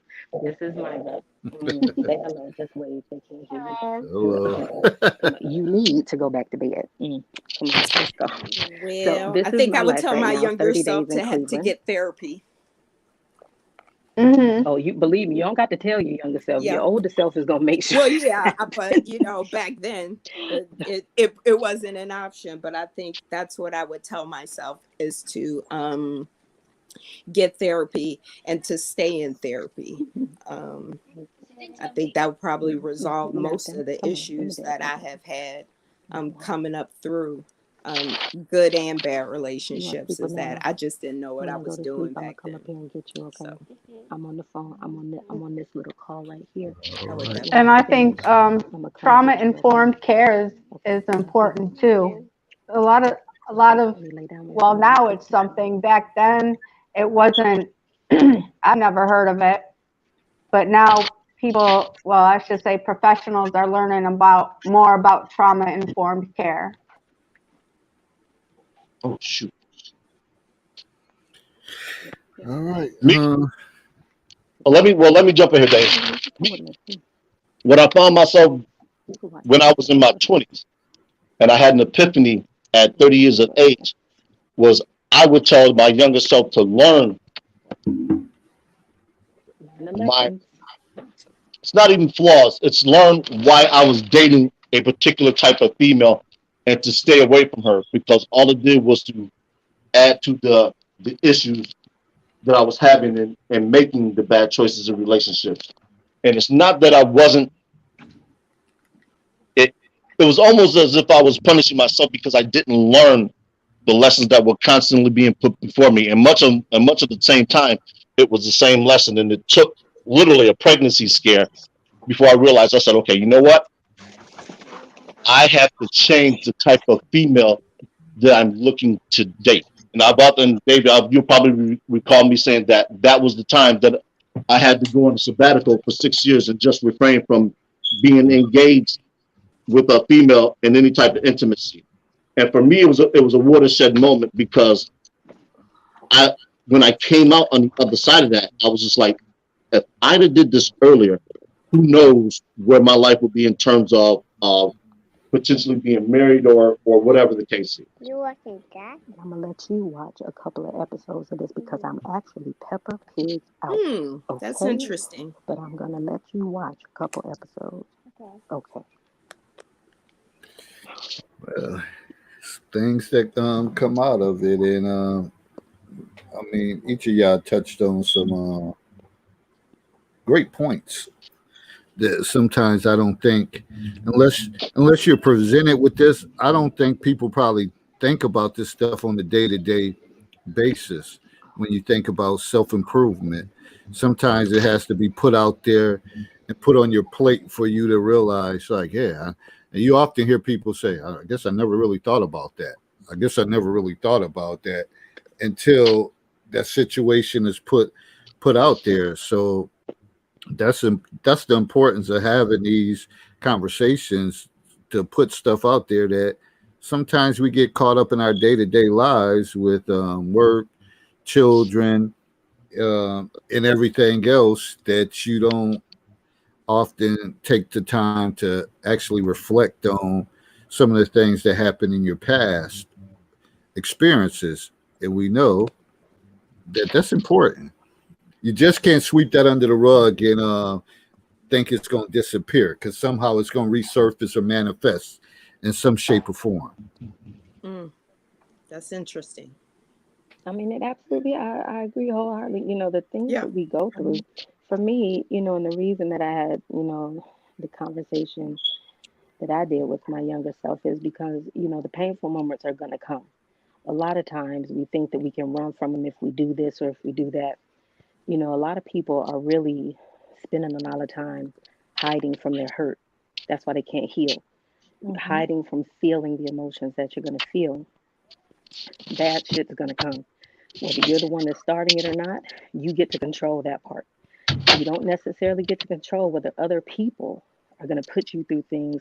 What you can control is who you are in that moment. And so that's why I said, you know, learning the lessons, going through it, not looking for it. Nobody should be looking to go through pain. You know what I'm saying? Like, that's just stupid. And so and I'm saying that because somebody gonna say, well, some people do. Shut up. No sane person is going around looking for pain, but also no whole person is going around running from it either, because experiences are going to happen. You're not going to like all of them, but there's a lesson in everything. And like Herb hit on earlier, he kept on repeating the same mistake, because it's just like school. You're going to repeat the grade until you pass. Then when you pass, you're supposed to take the knowledge that you learned in that grade and go to the next one. You can't stay stuck, or you're going to keep repeating shit. So learn from your pain, learn from it, process it so that you're not continuing it.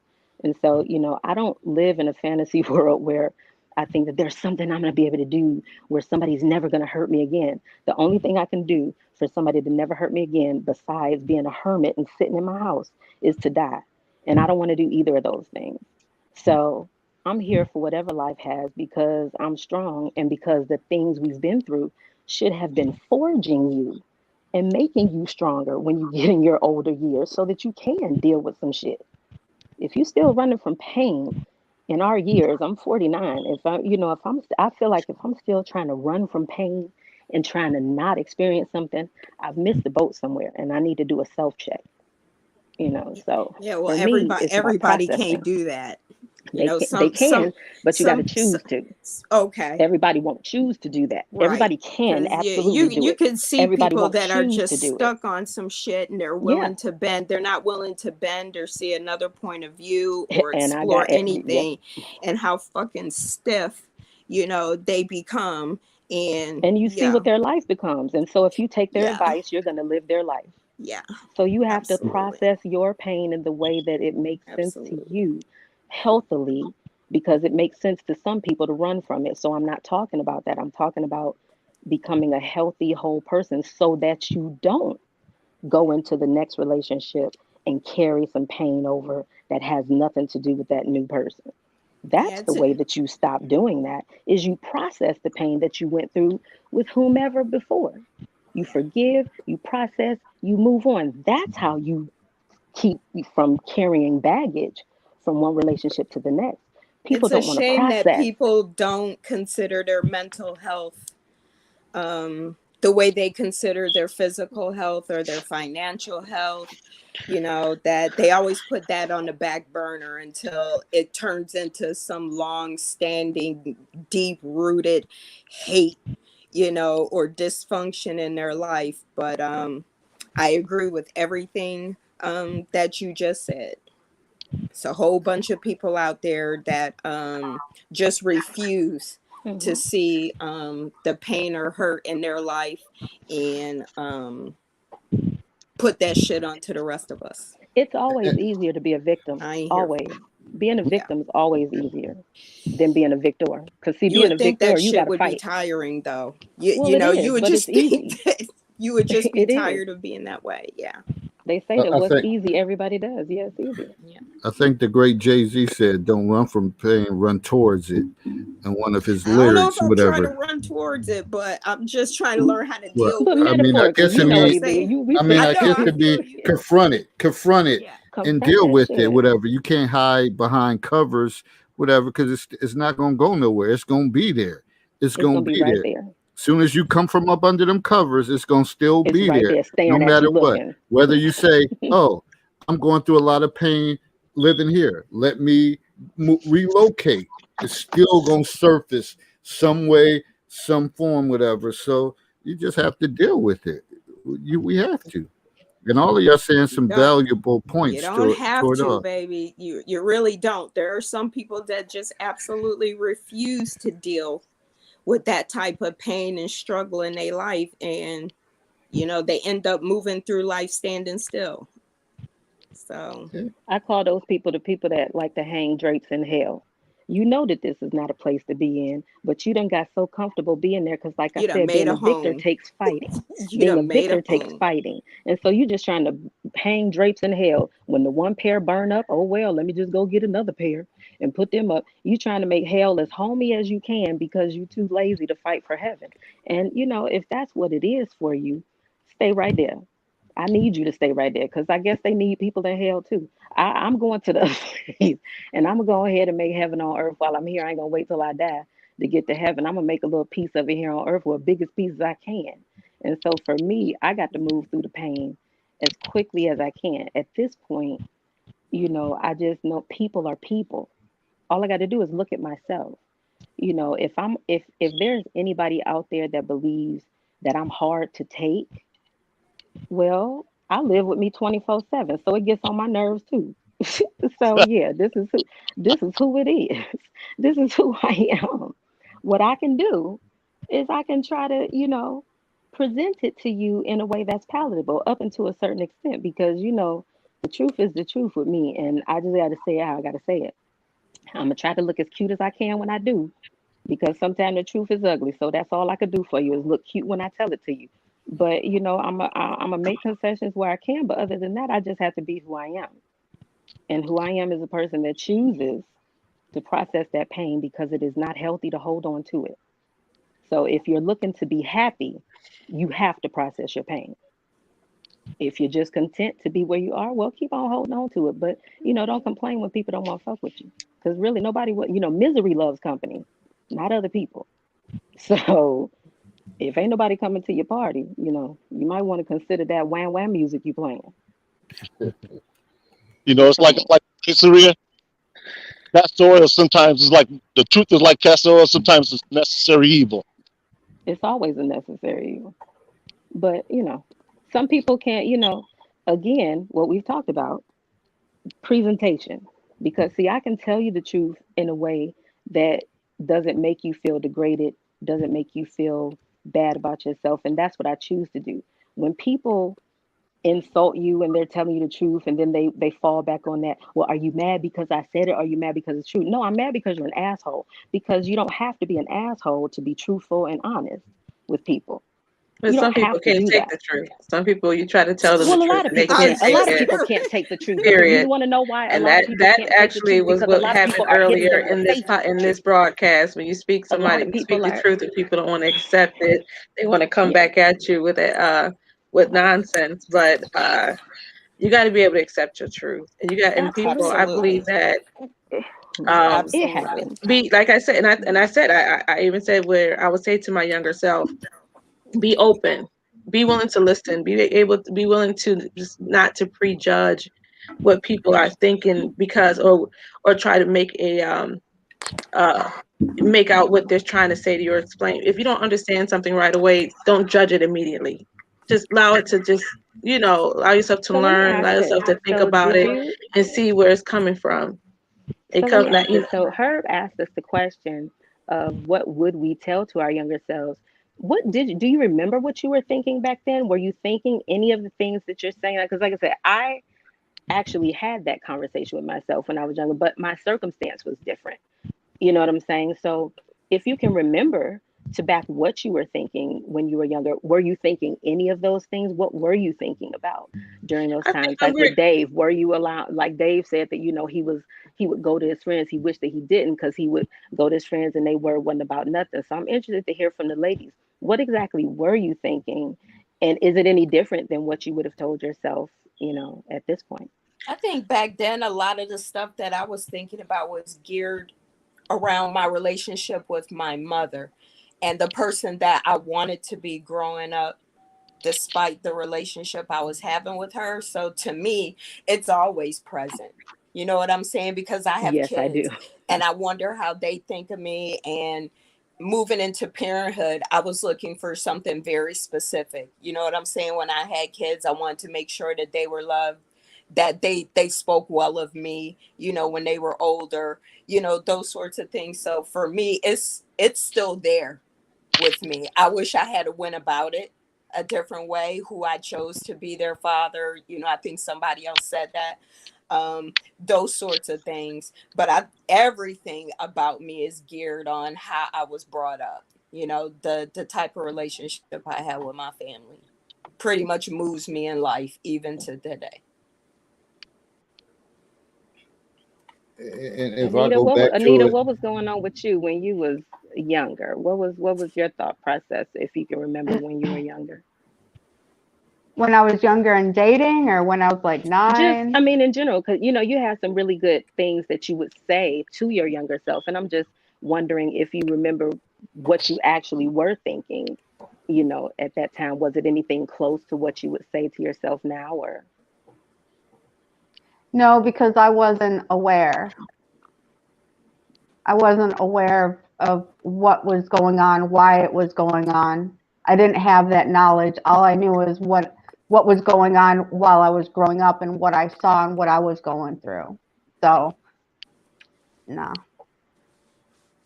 I had no clue that I would be this old and look back and say, why didn't I ask more questions? Why didn't I go to counseling? Or why? Because there's a lot going on. I think there's a lot going on with all of us, Oh yeah, when we were yeah. younger in Niagara Falls. So it wasn't always pleasant. I didn't always understand why I was going through what I was going through. I didn't understand a lot of things my mom protected us from that I didn't know about. And I didn't understand when I started dating why I was choosing what I was choosing. And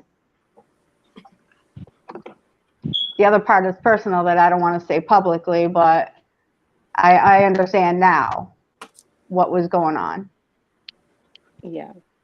The answer that I gave myself for what was going on was that that was somebody else's test that they were failing miserably.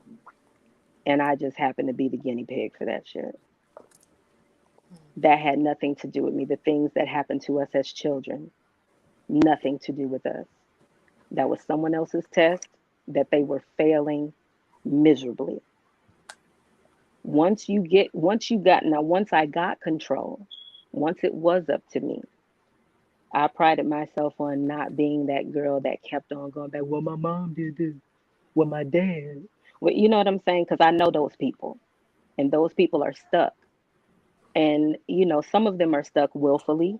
Some of them don't know how to move. And it becomes, if it comes across my path, it becomes my job to try to help. But like I said in the post earlier with me and Herb, I'm not drowning because you refuse to swim.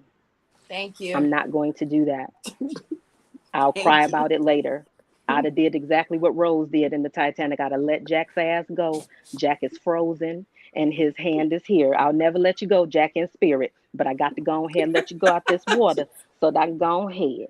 I can't do that because I've been in a position where somebody else, nobody can hold me down unless they stay down with me, baby. You just can't do it. And I'm not going to allow someone to hold me down, even if I'm trying to save it, even on a plane. They tell you to put your oxygen mask on before you try to help somebody else. So, if that's something that I should feel bad for, me and God to talk about it later. But I'm very willing to help you if you want to be helped. If you're not swimming because you can't swim, I'm willing to teach you. But once we get into a decision that you're making not to produce and not to be productive, I can't. So if I meet somebody that's still in the abuse, I ask those questions because I want to know if they're stuck there because they don't know where to go, or are you just comfortable and are you hanging them drapes up in hell? Is that what you're doing? Because I can't sit here in your living room if your drapes are about to be on fire. I got to go. I can't be here.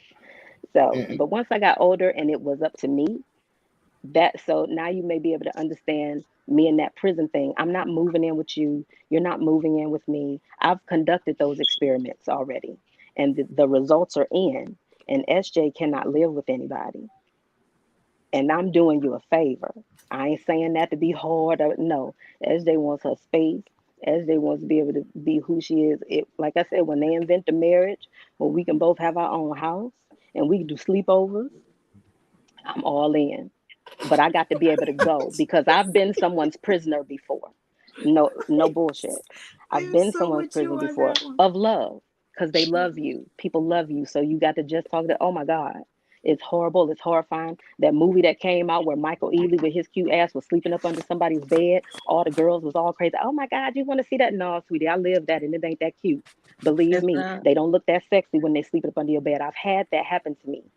I cannot be somebody's prisoner. I cannot do that. My space has to be safe for me. I don't really care how you feel about it. Your space needs to be safe for you. Wait, Feel you on that what one. I movie think was it's that? amazing how you can see people all come from, just for example, all of us who came from a broken home, and how, even with like my sister, because my brother's no longer living, how we both processed it and how we are as adults, and how you can look around and have these discussions with people and listen to them talk about their childhood or even a bad relationship and how they processed it and came out on the other end, and how it could be so, I don't want to use the word easy, but easy for some people, and then others they haven't moved on at all, just still stuck there and It's refusing to move. Hiding from the pain. That we don't Just want to feel. People don't want to feel pain. just People just don't want to feel just pain. stuck, But girl, sometimes you just have to stuck go there. through it in order to get through it.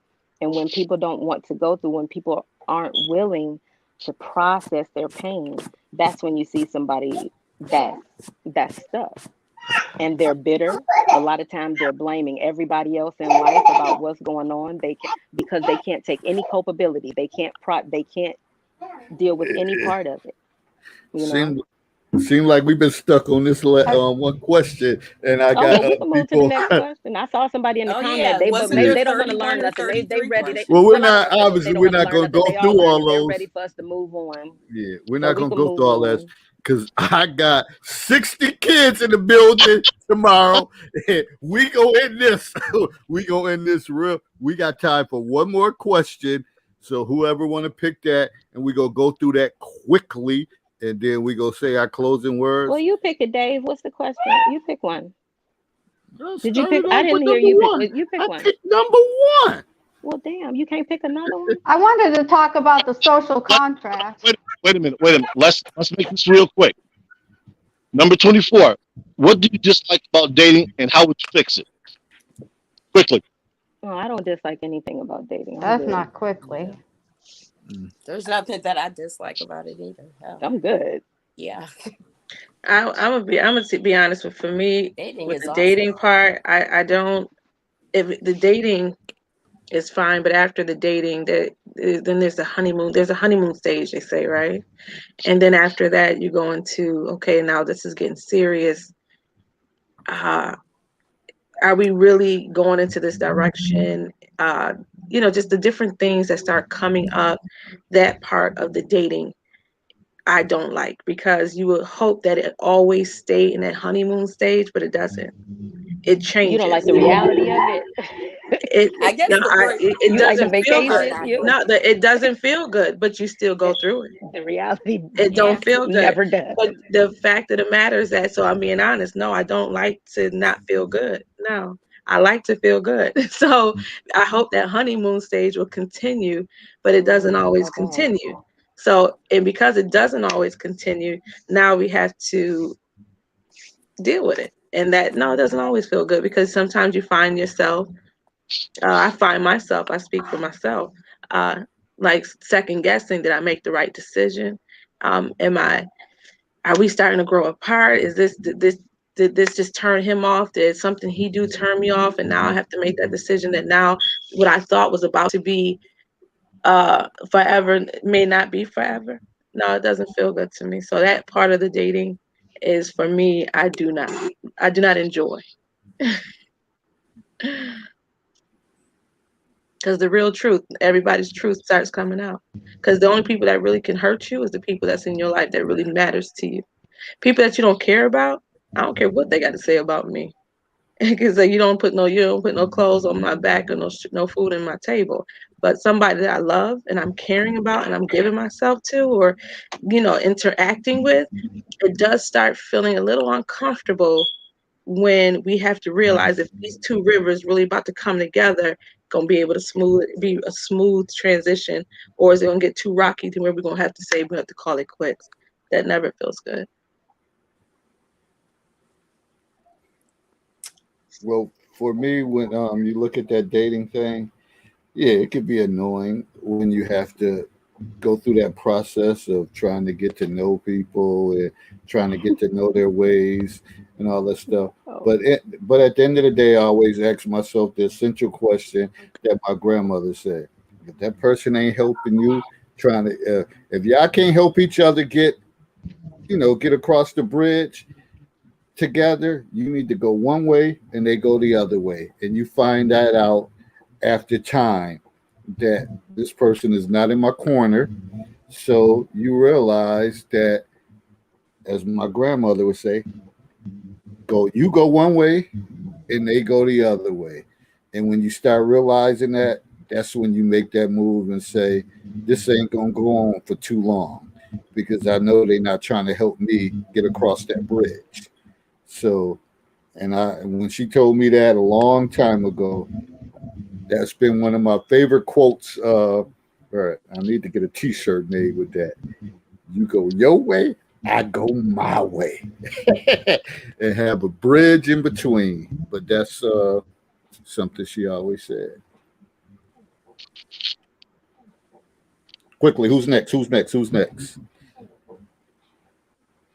Well, it's between three people. Me and me and girl don't have no issues with dating. Yeah, We good. I I love the whole process. I like It doesn't dating. get up. Yeah.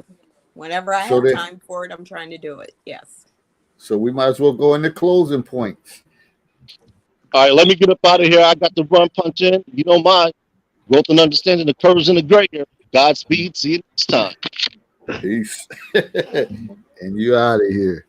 Okay, so what happened? What did I miss? Because what did I missed something. I came in on the tail end, so I can't between even. this lovely I came lady in on the over tail. here, Yeah, and okay. her. Yeah, what the hell happened? What did I miss? Yeah, you What know, question did you ask him I that think made you- it's been a build up for me calling him out on his But it's been a nonsense. You build up. think? So think? he wanted to try to Wait a wait minute. You know, now. he's Dave still can't let watching. that He go tried to down. come. Dave. Yeah, He we tried ain't to say about that. We ain't something about to bash him further on live When than did what that he broadcast. happen? wanted I it just to be wanted than what to it know. was. I just And wanted to I'll know say what it if he's happened, 'cause here. I missed He it. like and I said it to him. I'm like, yo, you taking it too far than what I'm saying. I'm saying, are you going to interact in in the conversation with the questions, because there's only 3 of us on at the time, and he wants to go into there's not going to be no Herb, always trying to get away from answering questions. Period. And then he's going to contradict himself by saying, you know, I like to be open, and I'm like, dude, you ain't never open. You know, Move from that so, conversation right now. I just Inbox wanted to each know what other. happened. I didn't say I wasn't encouraging anybody to bash No. him. I just came in on David saying something to the effect the purpose of being on the panel is to be Yeah. open, and I was And I like, what did I understand miss? So okay, just no, want to know. it's yeah, you know, it's Always all open, so I good. don't have no comment on that. I ain't got shit to hide. Brother T, she heard it. She heard his nonsense. Everybody heard his nonsense. He make himself I look mean, stupid. you see how Nobody, when I he brought makes up himself when I brought up the 3 times he's that he contradictory. answered Let's say questions, that. he Right. changed the topic. Ladies, I mean, it is what it is. No, I was just curious. I I just missed understand it. your Well, curiosity, whatever. But it would be just- helpful if he was more open, like he wants everybody else to be more open. listen, and that's what y'all have to bring to the. I mean, and it was brought. Look, he was bringing that to the table. But I don't want to hold up other people's viewing this for it to Right. be the bashing Yeah. Herb session. So I that's wasn't. just out of That's respect. not what I was asking. I just know. wanted I to know understand that. There's I not know a you problem when he bashed wanted to single be mothers. you wanted to be caught up with that. Yeah, that's it. Because I didn't get to. I heard the first 3 questions, or at least 2 of the questions about. He asked about what financial level you were on. Is that what it was? And that's how I you came choose your in partner. on Anita talking Yeah. about moving in or something. Is that Anita what was talking he about asked? moving in. How That's when much I money came you in. Yeah. get? That was Like the people question. was about. use levels on how they determine on who they Okay. date or whatever. So that was one of the questions. But I would just like for him to be here to defend himself as far as I wasn't trying to. I just wanted to know what I missed. I know, I understand. Yeah, I'm not. Oh, look at you not trying to stir the pot today. Oh my God, I think I need to go play the Nah, usually lottery. No, when she just I stirred wanna the pot. stir She a just pot, tried to stir No, the I'm pot. talking about David. I need to go David, play the lottery. because It's that the was first time he ever slipped right said into I'm the not pot stirring the with you. pot.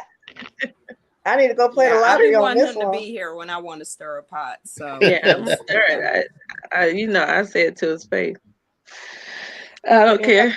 We And no did damn good. body. No, I don't want to stir the pot. We don't. The thing, if I could say this real quick, it's not to take anything even personal. I didn't take that personal what he was trying to do, or what I said. I hope he didn't take it personal, because it's conversation. And as I said, can nobody move my emotions? You know, especially if you don't do nothing for me. So that's just conversation that we're having. So that's how I look at it. For me, it's only so much you can stir me.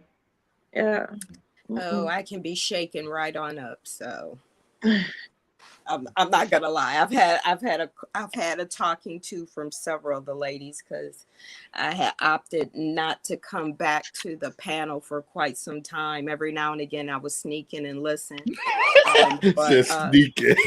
you know that I always try to be truthful when I'm on here, and I've said some things that were very personal to me that hadn't talked about in years and talked about with this group. And I was saying how some of the stuff on here is, even though it's supposed to be for growth and elicit a conversation, some of the shit on here is so damn offensive to me. I don't speak for nobody else, but to me, as a Black single parent, has been so damn utterly offensive to me, even though I can tell myself that's not me. That is a part of a description of who I am. I am a Black female. I am female. I am a single parent. And that damn panel they had with all the men on it, talking that old ill na raggedy ass shit, was just so damn it was just so. Oh my it God, was let's so not talk damn- about that, because Girl, that I was don't just know a Yeah, let's not travesty. even go there. When I say that, That was a travesty. if I ever horrible. say saw one. that single women that we collectively something? were Girl, you missed a lot. If you didn't see that, you missed a lot. to any other And woman. not They one of said them, that not one of them weren't answered. we Who made were single our mothers? children. They said our children weren't even worth taking care of, not to fuck with us at all. And if they did, that they would never leave any of their inheritance to our children. That shit was, it was so damn off the chain that that's where I drew the line at. I was just like, you know, my thought process at the time was, how dare you? Just how dare That whole you? conversation was disgusting. It was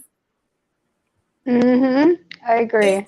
Whose conversation was it was her Some shit posting Herb set up with a bunch of men's dicks night. that think just like him. And you see, and y'all can see, I was in Yeah. that chat. I was in that chat on a regular. I was like, my blood pressure was like on 10. But Mhm. Herb asked the question, why, if it was about personal, make reference to me not owning a car of if it isn't personal. It's not personal. Just because I make a joke about you riding a bike. If you can make a Why he song taking about that to single offense? women, If don't he's date single strong in his women or masculinity don't marry and he single don't care women, about owning I'm a going car, to and why say he keep don't bringing it date up? or Shit. marry men that don't have a motor or engine to ride in his bike.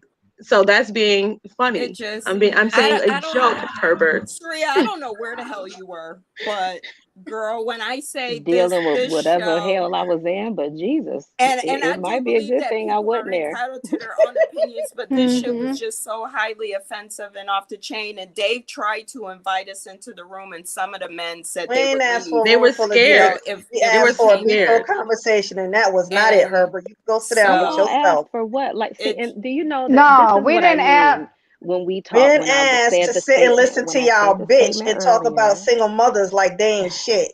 That when I was made the not statement what was supposed earlier to That's happen. right. But that you could try that again, Herbert.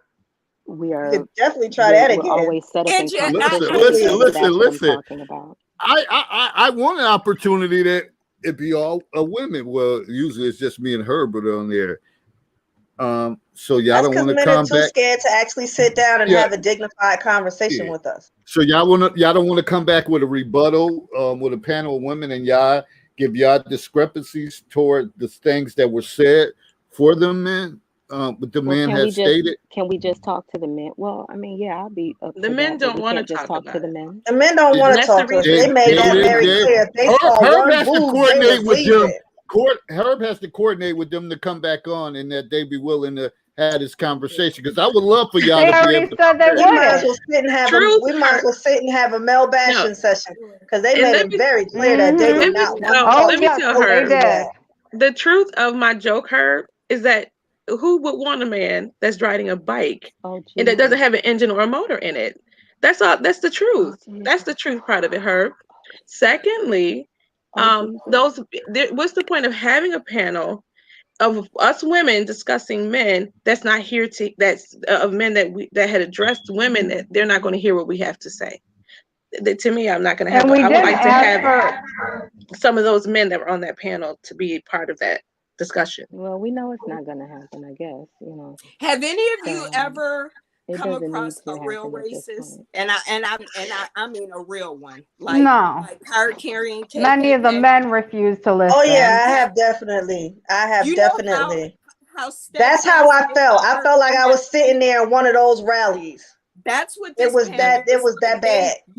we can't sit down and have a discussion with them because Got it. you don't do that to yourself. They're not open-minded. No. Got it. I had to So smoke a cigarette and drink a whole bottle of wine after that. I don't Anita even wanted to talk. I said, honey, I can't talk no more. I can't talk about this. So here's It's where I'm going at. too Anita was far. litty. I don't even think that I would have. I don't even. And I think don't that even could have any stay for kids. that I'm not whole even a single conversation mother. Girl, because my life just isn't. And I'm just I being real didn't. serious right now. I'm just being real sincere. I know what I've done as a single mother. I know some great single mothers. I know some bullshit single mothers. Let's So just do put it I. all on the table. Mm-hmm. But when we get to a point where it's people, even if it was a bunch of women sitting around kicking down men, I love men, so I can't even sit and listen to that type of negativity go on. So for me, if that's where they're at, we need to know that there are men that think like that in the world. I hope that every woman listened so that she could use that shit as a cautionary tale, because now you know how they look, how they sound, what kind of things that they say. That was a And you learning know who the opportunity. hell to run I from. don't even want to Mm-hmm. dignify that. I'm 2 for 2 in perfect kids. I'm 2 for 2, and I did exactly what I needed to do as a single mother and not becoming my mother. So to sit around and listen to people, men, black men, and I love black men, and sit around and listen to them speak about us as though they hate us, I wouldn't even stay there. And so for me, no, I don't want to have a conversation like that. I No, don't need you to don't. rebut none of Exactly. that. I You don't need don't. to rebut And that. that's what I That told it David. I don't want perpetuates to the talk to hate. these It men like perpetuates it this. to me, and I'm That's done with that. I this found But it that's to just be for me. I because would, But if that was my anybody whole else. point. very you're not gonna sit up eye-opening. here and group all single mothers because you had a bad A fucked up experience with a single childhood. mother. Yeah. What were you You saying, Dave? can't You said group your point all of I single said something. the mothers whole together point was because that you had a bad experience. Not all single mothers are like that. Some single mothers will go above and beyond and be the best damn woman you ever had in your life. So and that's true. And I said And the I'm whole not even point. a single mother, but I was very offended because I do not want to date a guy like that, even though I'm not a single mother. I would never, No, if that was their point of view. this is what I have to say. They need counseling. Isn't that what you say now? They They need need counseling. Mm-hmm. They have not dealt with their reality. They have not dealt with their truth, and their you can hurt, hear it, their and the pain. crazy part is And you can they hear need help some of them. counseling. You can hear some of them. You can hear the hurt and the trauma that they still experience. You could tell that Right. some of them some of them really didn't see themselves as how they like to say, what is it? Oh, because a child doesn't have both parents growing up, they're incomplete. They Right. feel incomplete. They don't feel like a real man. But that's your personal, that's something you got to deal with. Right. Or lay on somebody's couch, They're in cry the it out. stuck place. I don't know. Ask your dad and mom to hug you at the same time. I don't know what you got to do at this day and age because They you're a whole grown need man. counseling. But you got to get yourself some They're in help the stuck place. because that shit was toxic. That shit was toxic to listen to. They Mm-hmm. see, need and that's counseling. the point. That's the point. And it with- was sad. It was just like, wow. Please let David I feel speak. like Yeah. especially Please Hondo, let he was David speak. offensive. Please, Yeah. please, please let that that man was speak. Hey, that was polygamy a bad name. I need Yeah. him shut the fuck up. that was the point, to let you know that there's people also that think differently than the norm. So when Herbert always was saying, like, there's conversations going on in YouTube world, which I just really started trying to build up the YouTube platform, and it's still a process. For me to just go on and log on to YouTube, unless it's about boxing, I really don't go on there to hear these conversations that's going on. But there's platforms that go on and they have Now live that goes to streams. show how well he listened, because one Yeah. man clearly said he was married with children. I need her to go Right. So in the corner they and have face the live wall. streams going on There for was 4 or definitely a 5 married hours man with having these children up there. conversations. Yes, it was. It was quite eye opening, and I didn't even stay for the whole thing. I think Frolic T messaged me and was like, girl, get on here. And I was like, nope. And I snuck into the room and I was listening. And it was jaw dropping for me because I really expected it just to You be had to one of hear it to those, believe you it. know, we ain't shit type of conversations. But they got so deep into it. They were talking about, you know, goddess worshiping and that's what's wrong with us and blah, blah, Right. blah, We blah, do blah. voodoo. But the conversation was just so laden with disrespect for single moms that I couldn't help but to feel included. And I'm like the rest of y'all, I have done right by my children. And I know I have done right by my children with nobody's help. And to think that somebody would just look at me and totally discount me based on my offspring and show absolutely, you know, somebody on there said, even though that I'm married and she had children prior to us, if I left, who I leave my money to is my choice and she has no say so in it. I mean, it's a true statement. I So, and remember what I said, maybe but listen, no, no, no, no, everything is no. a true I'm not statement, disagreeing with you, but you boo boo. know, I'm trying to take you somewhere. Remember when I said earlier that the truth, some people's truth is not always pretty. And so yeah. the reason that I wouldn't have been able to stay there is because that's their truth. That's how they feel. My truth is this. I had too many motherfuckers chasing me as a single mother with 2 kids on my damn hips. Okay. So I can't, number one, Mm-hmm. I cannot take the opinion about childhood from a man that doesn't have children. He could dead Mm-hmm. that for me. Number two, I'm not interested in a man that's not interested in me. So if somebody True disqualifies that. me because I Mm-hmm. have children, he probably wasn't even on my radar. That's number Thank you. two. And number three, it takes nothing away from my life not to have those men in it. What they're talking is their truth. It's true for them and it's ugly. But we talked about that already. Everybody's truth ain't always going to be pretty. The stuff that come Yep. out of my You're mouth, just my better truth, at it than is I not am always because going to my be feelings pretty. was The totally best hurt I and can I do know is I try to didn't look fit the pretty when mold. I say it to you, but the truth ain't Yeah. always going to be pretty. Now, I don't know if they got all handsome and shit while they was talking all this ugly shit out of their mouth. I don't know. No, But what Hell you ma'am. have to no. No, understand ma'am. is that No, this Hell is ma'am. no. their truth. And the only thing No, that you can do, ma'am. we need to know that people like this exist. We need to know that there are men out We here sure that have do. the thought process See, because I They we don't can have even need use to you. daughters. know They that. I can, was and We listen, have raised in a they can daughters. house use with you on the one. panel because you can stay I don't calm and even I talk. don't even need to know that. I was I raised didn't in have a it house in with me. I one. wouldn't have had it in me. I found it too offensive, Who but I'm I think speaking you to, baby, is probably those would have ones that handled ain't yourself learned the just lesson fine. yet. They Girl, need to know. The no. people that stayed, they needed to stay because they needed a reality check. Every man out here is not here to help. Some are here to hurt.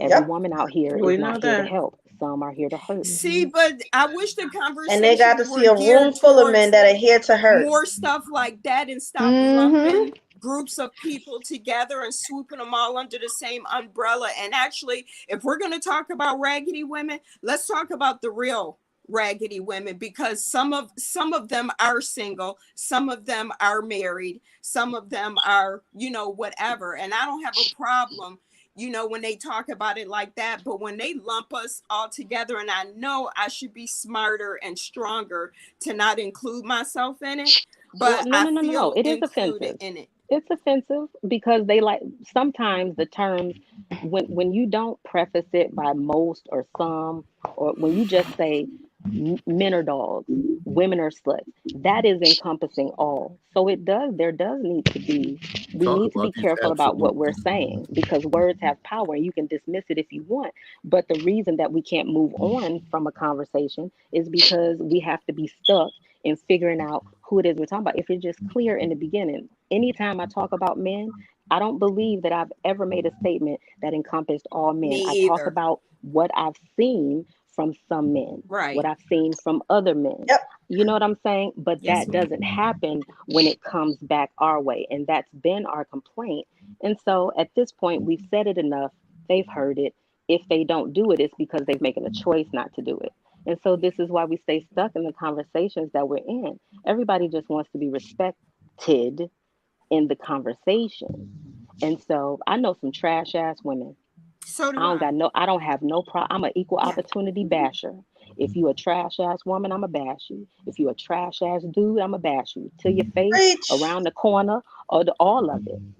But that's not what happens coming from the other end. A lot of times when it's coming to us, it's just, everything that women are doing. And that's cool because women can do some fucked up shit. We all know that. But let's not act like men don't do some fucked up shit too. And let's not sweep that part up under the, let's I not sweep think that this part up under panel the does rug. really well And that's- speaking And for that's what themselves. that's what was One of the happening. biggest problems. If we're gonna talk That about Right. deadbeats, That's let's is talk what about that is what deadbeats was on both happening. ends.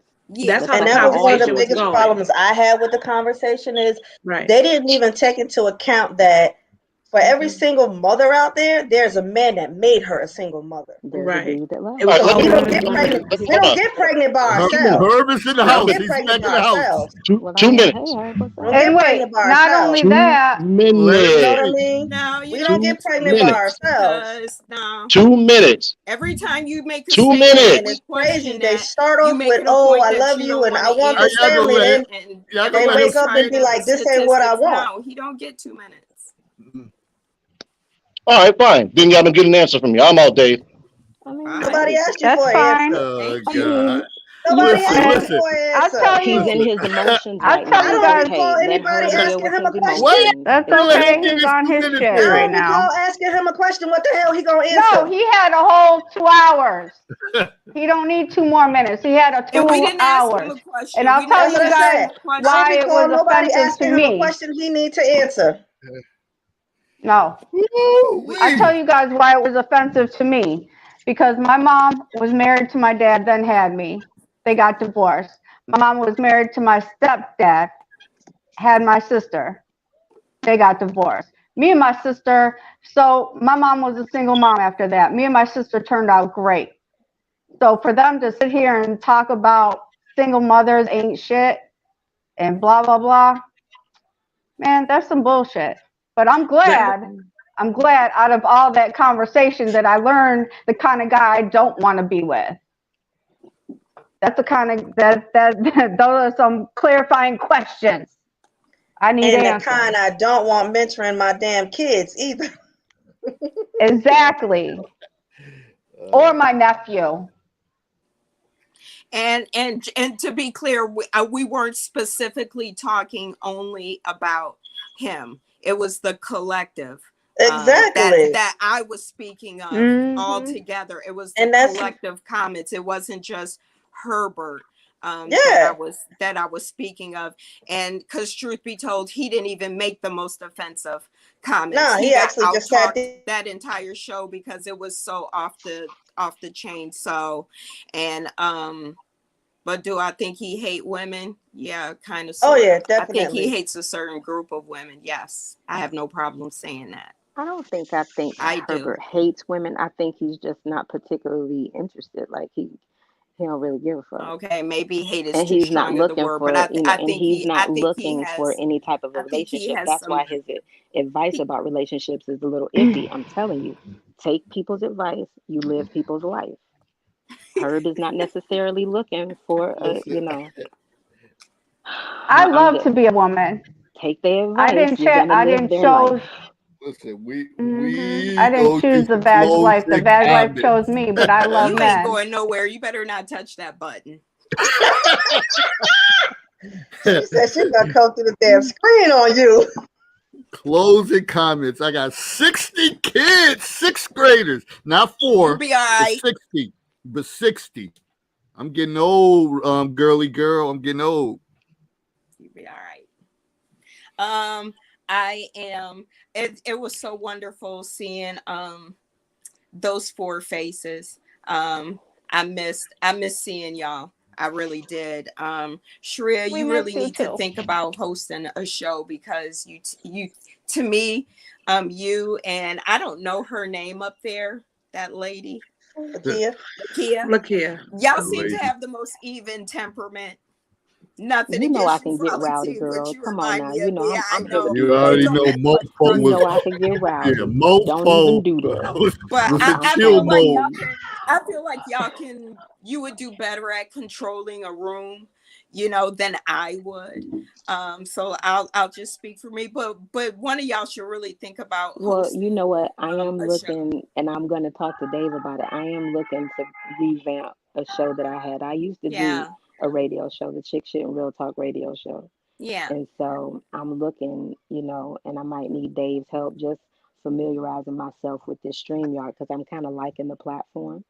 yeah, But we've been in talks. The people that I hosted with, they've actually been asking me like, why can't we yeah, bring it back? It's really not a reason why we can't bring it back, yeah. So, but I it's something we're talking about. I love the spirit of this group of ladies. I don't know where the other lady went, the other chocolate one.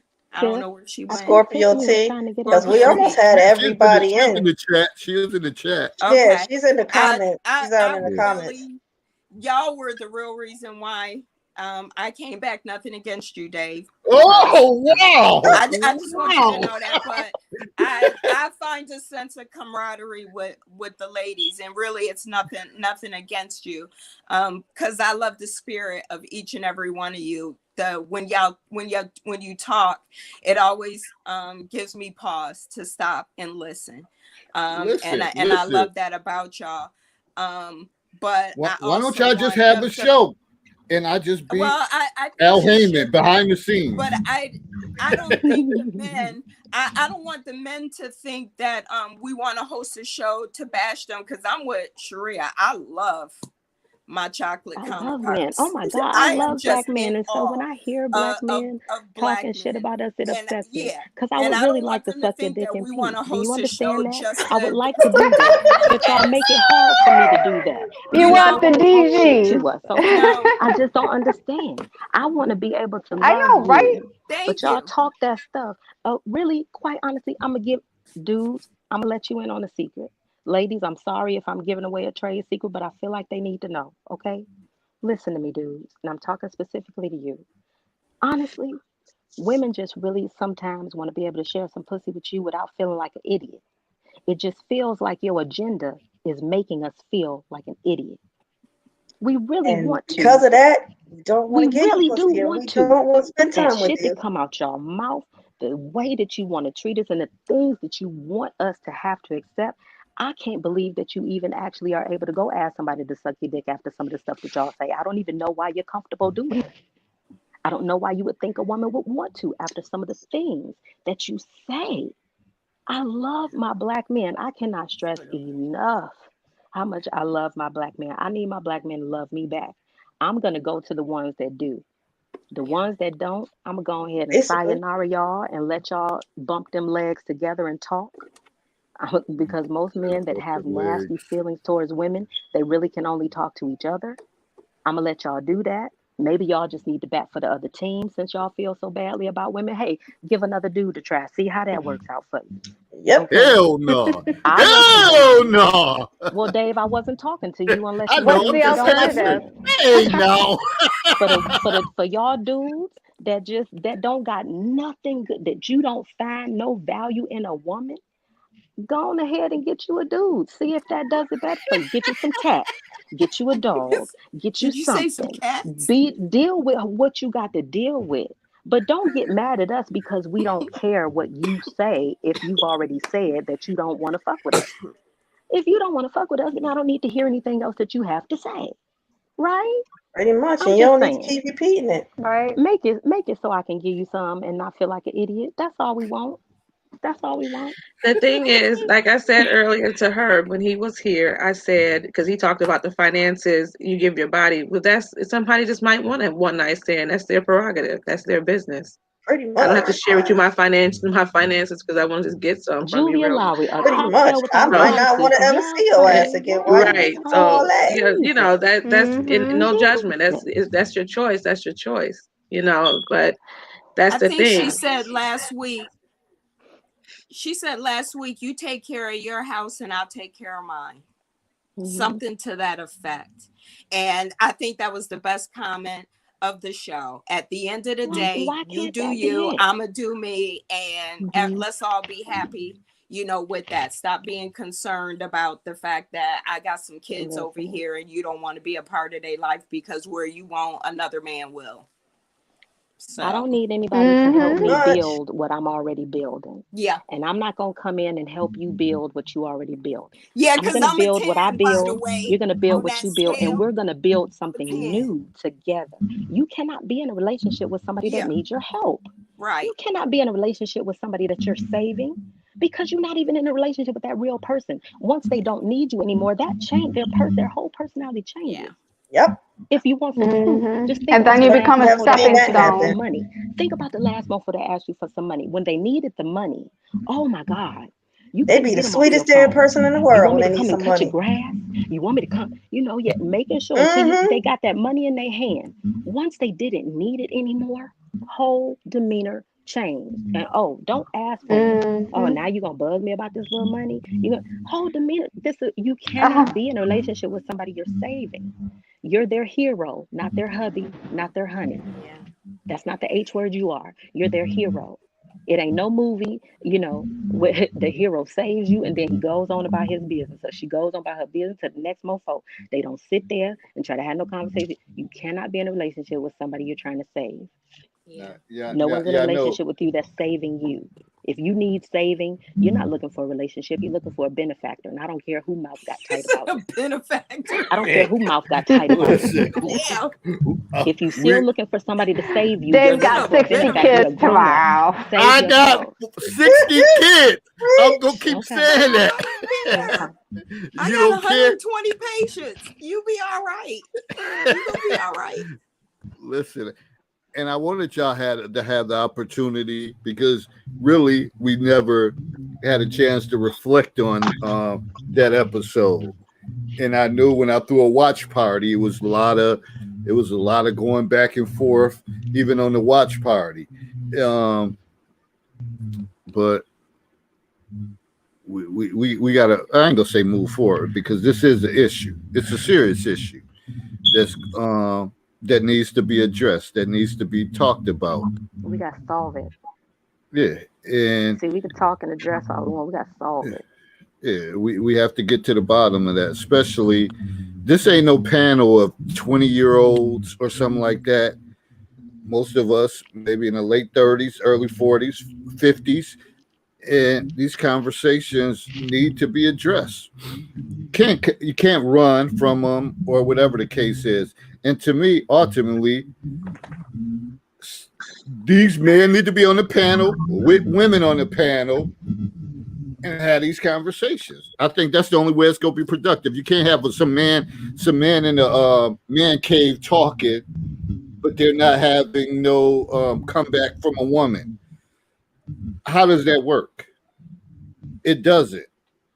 So it has to be an opportunity for a guy to say, well, whatever they points they were making, for women to come back and say, well, how about this?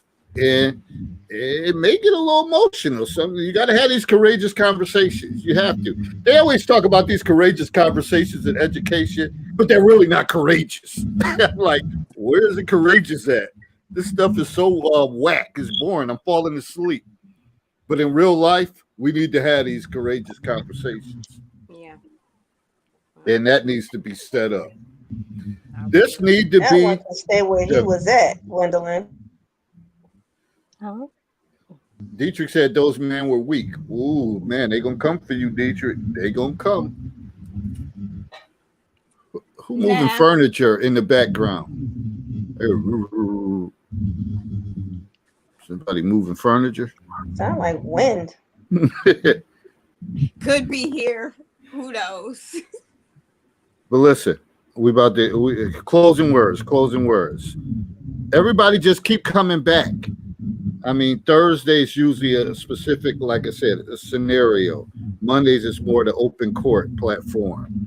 So some of y'all might say, I prefer Mondays compared to the Thursdays.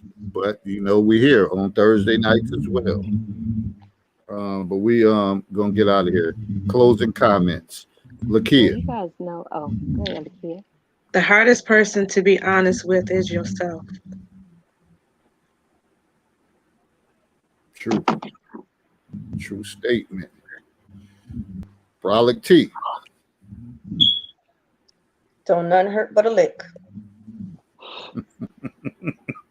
Not the kind I like. Jesus. Okay. I'm sorry. I didn't mean it. I'm sorry. You can't. I'm You sorry. just can't behave, can you? I'm sorry. Anita. You're not sorry. You're not sorry. I just comforting the pain is difficult, but it's part of processing life. Okay. That's it. Mofo. Good night. You know I'm gonna what's call up. you Chill Fo Listen. now because you was chilling tonight. Chill Fo. Listen, I had to be on whisper mode because Okay, yeah, you had the I'm little in baby. Cleveland for 30 days. That's You know, what these it babies was. the only Okay. ones that could have me in Cleveland for 30 days. But no, you know what I say, check yourself more than you try to check others because you're the only one that you can control. And fair exchange is no robbery, so just make sure you ain't being a thief out in this bitch. I hope the little baby went to bed. She sleep. Okay. I know. Oh, Yeah, she I a know. thief like a mofo. Oh Yeah, my I know. God. I know she manipulating you. Listen, and I know that I'm being manipulated, but you can't even help it. It's like you can't even help it. But All right. yeah, that's what I got. Girly girl. Just stop being an asshole. I think that's pretty simple. Don't all y'all just like really just stop being an asshole for a change. So yeah, that's Try it what out for a day. just you actually might like being a decent person. That's all. So yeah. And I wanted to say, if I can, Rebecca, thank you for the comments. I appreciate it. Girl, That's why I come on, and I appreciate you guys as well, you ladies, and David. I appreciate the platform. It's been I've enjoyed I it. listen to some of y'all speak sometimes, and it makes my heart warm to know that when we speak on behalf of good women, that we ain't alone. I'm looking at 5 of us in total, and so I know it has to debunk everything that they say about us. Not that it still doesn't hurt me personally, but that maybe that's just my exterior. But it's always wonderful. That's why I said don't none hurt but a speak. lick. Because we all bring a different aspect, but she wears her Christianity on her sleeve, and I like that because I can always expect to hear something peaceful coming out of her mouth. So when I thought I heard you getting a little lit on here tonight, I was like, what did I miss? Because Listen, I got a little side to me. I'm Christian, but I'm not perfect. Calling her name like he was at the bottom of the stairs, girl. Don't keep calling my name. Almost fell out. She said, stop calling my name like I'm at the bottom of the stairs. You ain't got to do that. I said, oh, she getting lit. I was like, is we about to lose control? I really missed it. It reminded me of that movie, House Kid and Play House Party. Demeter. I'm like, really? Like, dude, stop calling my name. Just chill. Wait your turn. It'll be all right. Wait your turn. Okay. I'm gonna have to watch the replay because I really did miss it. It was the But step to girl. piggyback She came off out the blue with that what shit. She came out the blue with it. She was talking, and then she just said, "Look, stop calling my name like you're standing at the bottom of the steps." I heard you. Listen. My thing is this. Oh, I was weak. This has always been my mission, that I'm never again amongst the heat that the guru Derek Jackson got today, that the relationship guru guy, I ain't never say I was no relationship man, guru. Yeah. he is going down in flames. I never said no. That's a whole conversation. We're not going to even going down in that. I shouldn't even. Yeah. Wait, what happened? Man, What happened? I need to know. got caught cheating. Got Did he caught cheat on his cheating on wife? his wife. Of course he did. Oh, hell no. The one that's Go to the always council telling floor. people Go to the council floor. how to have good relationships and all that shit. Well, he does have a good relationship. He didn't say nothing about how to not to fuck Who somebody it else. was He with. said how to have a He good didn't say who relationship. it Like, he was didn't say who with. it was with. Listen, y'all better stop. That man said it. That's just like, listen, if Pastor Wilson can be up on X Hamster speaking tongues into that Pastor women's Wilson, the clip, one who was Darren plowing that Jackson chick can go and do down. what he do. I don't care. He said some good shit to me. I don't even care. Girl, that's his wife's On problem. X Listen, Hamster. She need to get his can book. I get His my wife need to get closing his book. comments going on so we can get out of here? So, amongst that, I always said, that's never my thing. I always just like to bring these subjects up. And I know it's a lot of dysfunctions and a lot of disagreements, but I think they have to be talked about. It has to be, no matter what. And you could get pissed off or upset, but we know that these conversations have to be had. So that's what I always try to bring to the table, even tonight, as you see. It could be simple. It could be a simple question about justice of peace or the wedding, that we are going to have our certain disagreements about stuff, but I think it's all productive for us to get these to use this as an outlet to get stuff off. There's no need to get mad or upset.